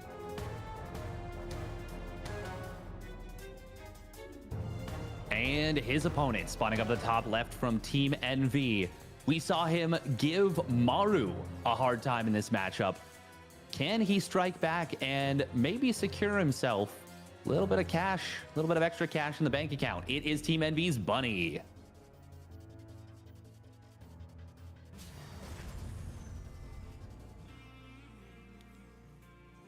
And I think with how things have gone so far, I don't want to, it's fine. I think Bunny, no, Bunny would still need to win this series in order to stay ahead of Lambo, I think. We now have it confirmed. Lambo was 2-0'd by Maru, which means that Maru has locked up first place in this group. So now it is this is a series to determine, potentially, I mean, combined with Bunny or Beyond and Classic, this is a series to determine who plays against Dark, Gumiho, or Cyril, or Creator, Oliveira, or Solar. And you compare the first 3 players I mentioned to the second 3, I know we've already talked about it, but man, oh man, that is a difference in class. It really is. And Steadfast, we talked, right, about how you mentioned how Mario topped the group. It is funny how we can see how shaky the all-time greats, the gods, looked on day one. And then at the end of the day, the results are kind of as expected, right? Mario first place in Group D, Cyril Hero top 2 in Group B. In Group C, no one really knew how that was going to shake out. Raynor topping Group B. Like, maybe Group A is a little more interesting because Dark didn't top the group. But in general, like, if you looked at just the group results, the rankings, you ignore everything else, these groups are kind of shaking up to be exactly as you would have thought, which, considering how these last 3 days have gone, that's kind of funny. Yeah, and a big part of the reason that we didn't have, Maru maybe getting knocked out of the tournament in the group stages, and that we did have some of these extraordinary storylines, we had such great performances from so many good players, is that the format was changed. And I got to give a big shout out once again. I think I've already done it once, but it's worth mentioning again. Big shout out to the organization staff, to Alex for, spearheading the reorganization of everything and saying, hey, we're doing things a little differently this time. But we got to talk about this, by the way. Hero Marine has gone for like the counter to this. He went for a quick reactor. He has more units and high ground advantage. Nice grenade. Oh, great grenades from Bunny in order to provide him the opportunity to disengage. Well, I like that Hero Marine kind of set up at the top of the ramp there in case there was a re-engage from Bunny. Overall, that could have gone very badly for Bunny, but some great Reaper grenades to disengage. However, now it is Hero Marine's turn to get on the map. Cyclone is not yet out. He is going to try and come on in here. This is very dangerous for Bunny. It really is, and he built a couple Reapers on the backside as well. They're running across the map. For now, 3 SCVs will go down, but one of the Hellions falls. So for now, Hero Marine lets his Reapers regen, dives back in. There's the Cyclone out here now. This shouldn't get too much more done. The Reapers will now fall, but you're trading units for units at this point. Bunny's not going to be too upset, and with the Cyclone here, it's really hard for Hero Marine to get too much done, but the chase from Bunny, though, that's a little bit more questionable. Hellions will continue to fall. Cyclone, though, such a dominant unit in the early game, will force Hero Marine back, despite the hiding Marines in the line of sight blocker. That was actually a really interesting engagement. So a lot of key decisions getting made right there and showing some great understanding from both players. So first, Hero Marine runs in before his 2 Reapers arrive. You might be thinking at home, if you don't have a dynamic understanding of TBT, you might be thinking like, oh, why did he do that? Why did he rush in? Well, I kind of highlighted it with the reserving a little bit. The Cyclone does not yet pop out. And because he had the extra Hellion, he knew he was still going to win the fight. 3 Hellions, 3 Reapers versus 2 Hellions, 3 Reapers. Obviously, you win that with the extra Hellion. It's just a lot more HP. Oh, Lock-On tries to come on in on top of the Raven, but that was a bit of a reach into the cookie jar for Hero Marine. But he's kind of using this to open up time for Raven Harass. However, he is going to get jumped on by his opponent. Very nice kill on that Cyclone. Hero Marine will grab. Oh wow, the auto turret didn't retarget. Oh, I thought for sure it was actually going to kill that SCV. He only gets 2 SCVs with the first auto turret. But sorry, to continue the thought, it was a nice decision to go in there. He gets a couple of SCVs, and then he trades units, which is initially good because he has all these Reapers left over. But then Bunny is able to kill off the Reapers and make sure there can be no further jumping into the main base. So just good decisions overall from both players. Really neat little engagement. Yeah, no, really small things that very easily, as you're right, could have gone massively in Hero Marine's favor. Maybe if he does things a little differently, waits for those 2 Reapers to actually arrive, maybe it goes really good for Bunny. But now we're going into the mid game, and the funny thing is, in TVT, yes, Hero Marine, he does have a actually pretty significant worker lead, but Bunny is moving out of the map. He does have 2 Ravens. They have all the energy. They haven't been used for harass or anything. But Steadfast, breaking this ramp on Babylon is a tough ask. You have to go up high ground. You got to spin scans maybe, or we see 1 tank in the foreground. It's going to get disabled. 2 tanks in the backside, though, and they will force Bunny back for the moment, but already that is the forward defensive tank down. It is, but there's lots of energy here for Hero Marine. He's got the Viking lead, so he's going to be able to push this back pretty easily. Bunny should just set up to, if he wants to stay at all, should just set up to try and deny his opponent's 3rd base. You can see Hero Marine is kind of sharking forward, but as Bunny's 2 additional Vikings show up, that will bring air parity for the moment. Hero Marine wants to wait until his 5th and 6th Vikings arrive before he goes for anything, I think. He's not quite in range of his opponent's tanks. And so he's just going to force Bunny back a little bit. Overall, though, oh, actually, hang on. We're going to see an engagement coming on in. Interference matrices going off in favor of both players. But now here Marines, 2 additional tanks show up in the back. He does win the air superiority war pretty hard. But Bunny's still got these tanks in position as all the tanks kind of come out of the reverie. And I think I like the way this turned out for Bunny quite a bit more. And Steadfast, the key thing here, Bunny dropped interference matrices second. That meant that his tanks took very little to no damage, but they came out of the matrix first. So that meant that it was +1 tank coming in from Bunny there, like he got the positive trade. And now that means he can't hold this third base super easily. Of course, on the other side, Bunny, if he wants to push further into this, he's got to drop scans. He has nothing in the air. So here Marine should be able to push this back. And remember, he's setting up 11 workers, 12 workers all of a sudden. He has a much quicker third base. He's been greeting out this entire part of the early game. Bunny, it feels like despite that being nice for him, right? Really nice Raven control. He needs to get more done. Yes, I think so as well. Here Marine, he's going to start to really power up in terms of that supply off the back of this. He's got the air superiority. Both players come out of it with 1 Raven, which with the air superiority for Hero Marine is better for the German Terran. However, as I say that, he has stopped producing Vikings. Bunny is still building them, and that is a pretty big deal right there. Spotter Marine for Hero Marine does see Bunny's army. Bunny, I don't think he's going to be able to find too much of an opening. Nice sensor tower finishing at a pretty great timing. Excellent tank spread here from Big Gabe. And he gets the first shot on his opponent's Vikings.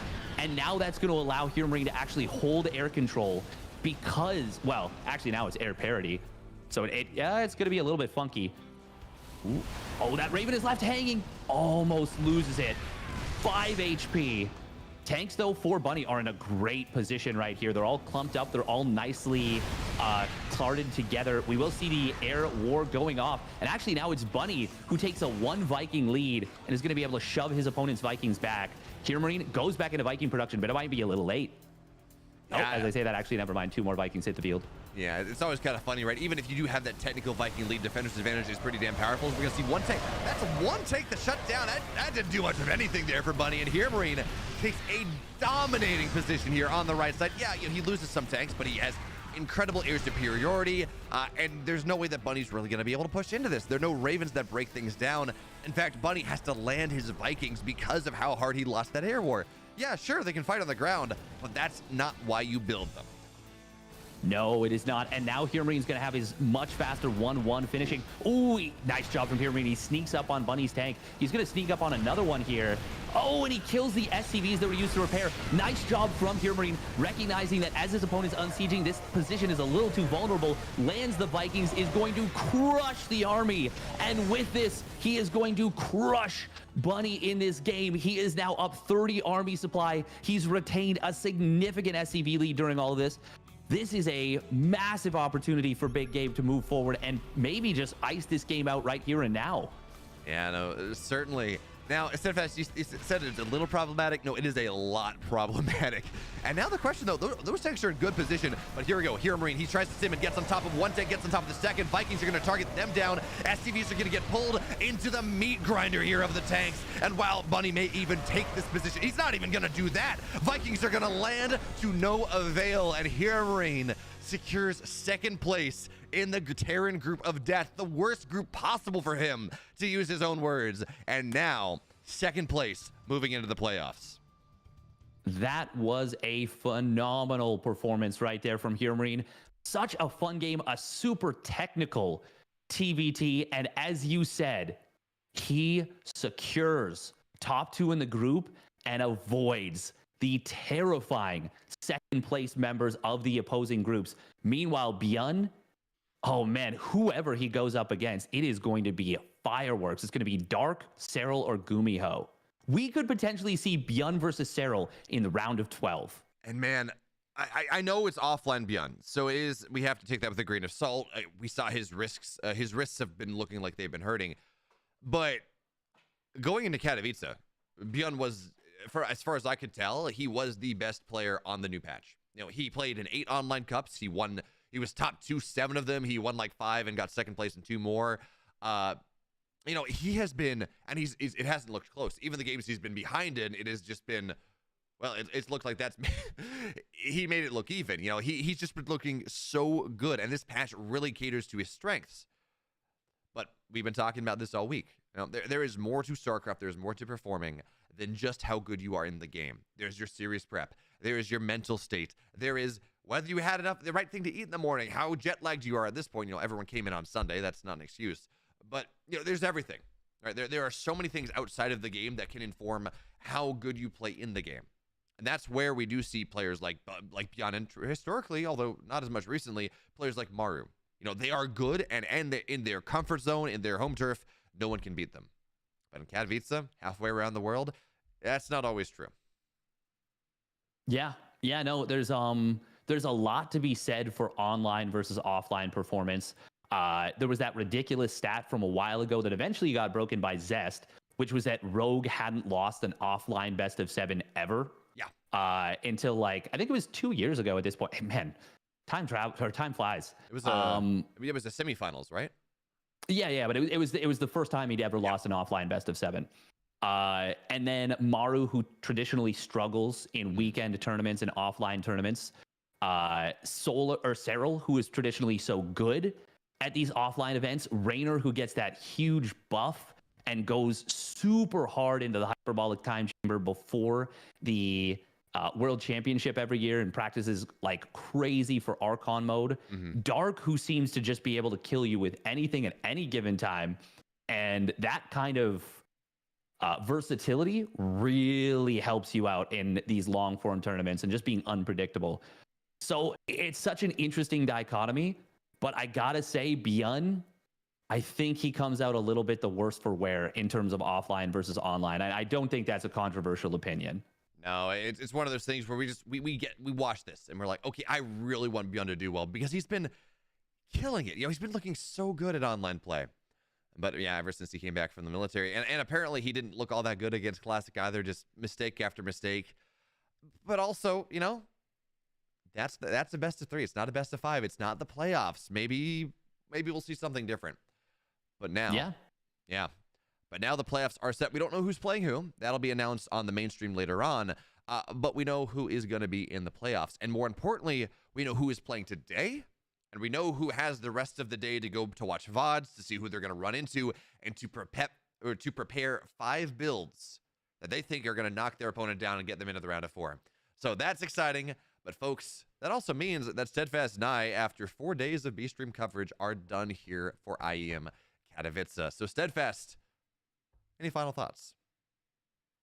I mean, huge thank you to ESL for bringing me on. Massive thank you to you for running production. You're a one-man wrecking crew out there. Huge thank you to the players for, you know, putting their absolute heart and soul into this game. And a big thank you to the fans for, you know, tuning in. The players, the games, they're the star of that beautiful Sunday. We're just the cherry on top, you know. We're just bringing you the coverage. And I mean, yeah, we love this game. I love this game, and I'm really happy to be a part of this. Yeah, I can't wait to go watch the playoffs. I'm actually at Katowice, folks, so I will be in the stands. I'll be around. If you see me, please say hi. I might even have a basilisk something for you. We'll make that happen. But folks, that means we're done here. If you like what Steadfast does, of course, please follow him on Twitch, twitch.tv/SteadfastSC, because he's awesome, and he has more StarCraft than like almost anyone. And maybe Twitter too, you know, all those fun things. You can find me if you want to find me. Folks, thank you so much to ESL for bringing us on. It's been 4 incredible days of StarCraft. And the playoffs haven't even started yet. It's going to get better. But for now, folks, we are done. The playoffs are set. Let's see what happens. Have a good day, folks. See you then. You love it, you wear it. Wear your passion. Share your passion. Wherever, whenever. Gaming is a lifestyle. Get your merch at shop.eslgaming.com.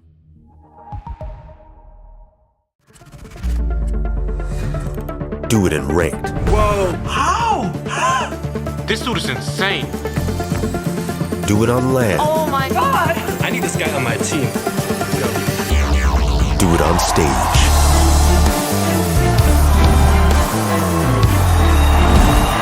Do it all on an Intel Extreme Masters certified PC. Game like the pros.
run the show, whoa, whoa, enemies never know, whoa, whoa, got it all locked down, we don't sleep till the morning, whole crowd loud on their feet and we going up, going up, going up, going up.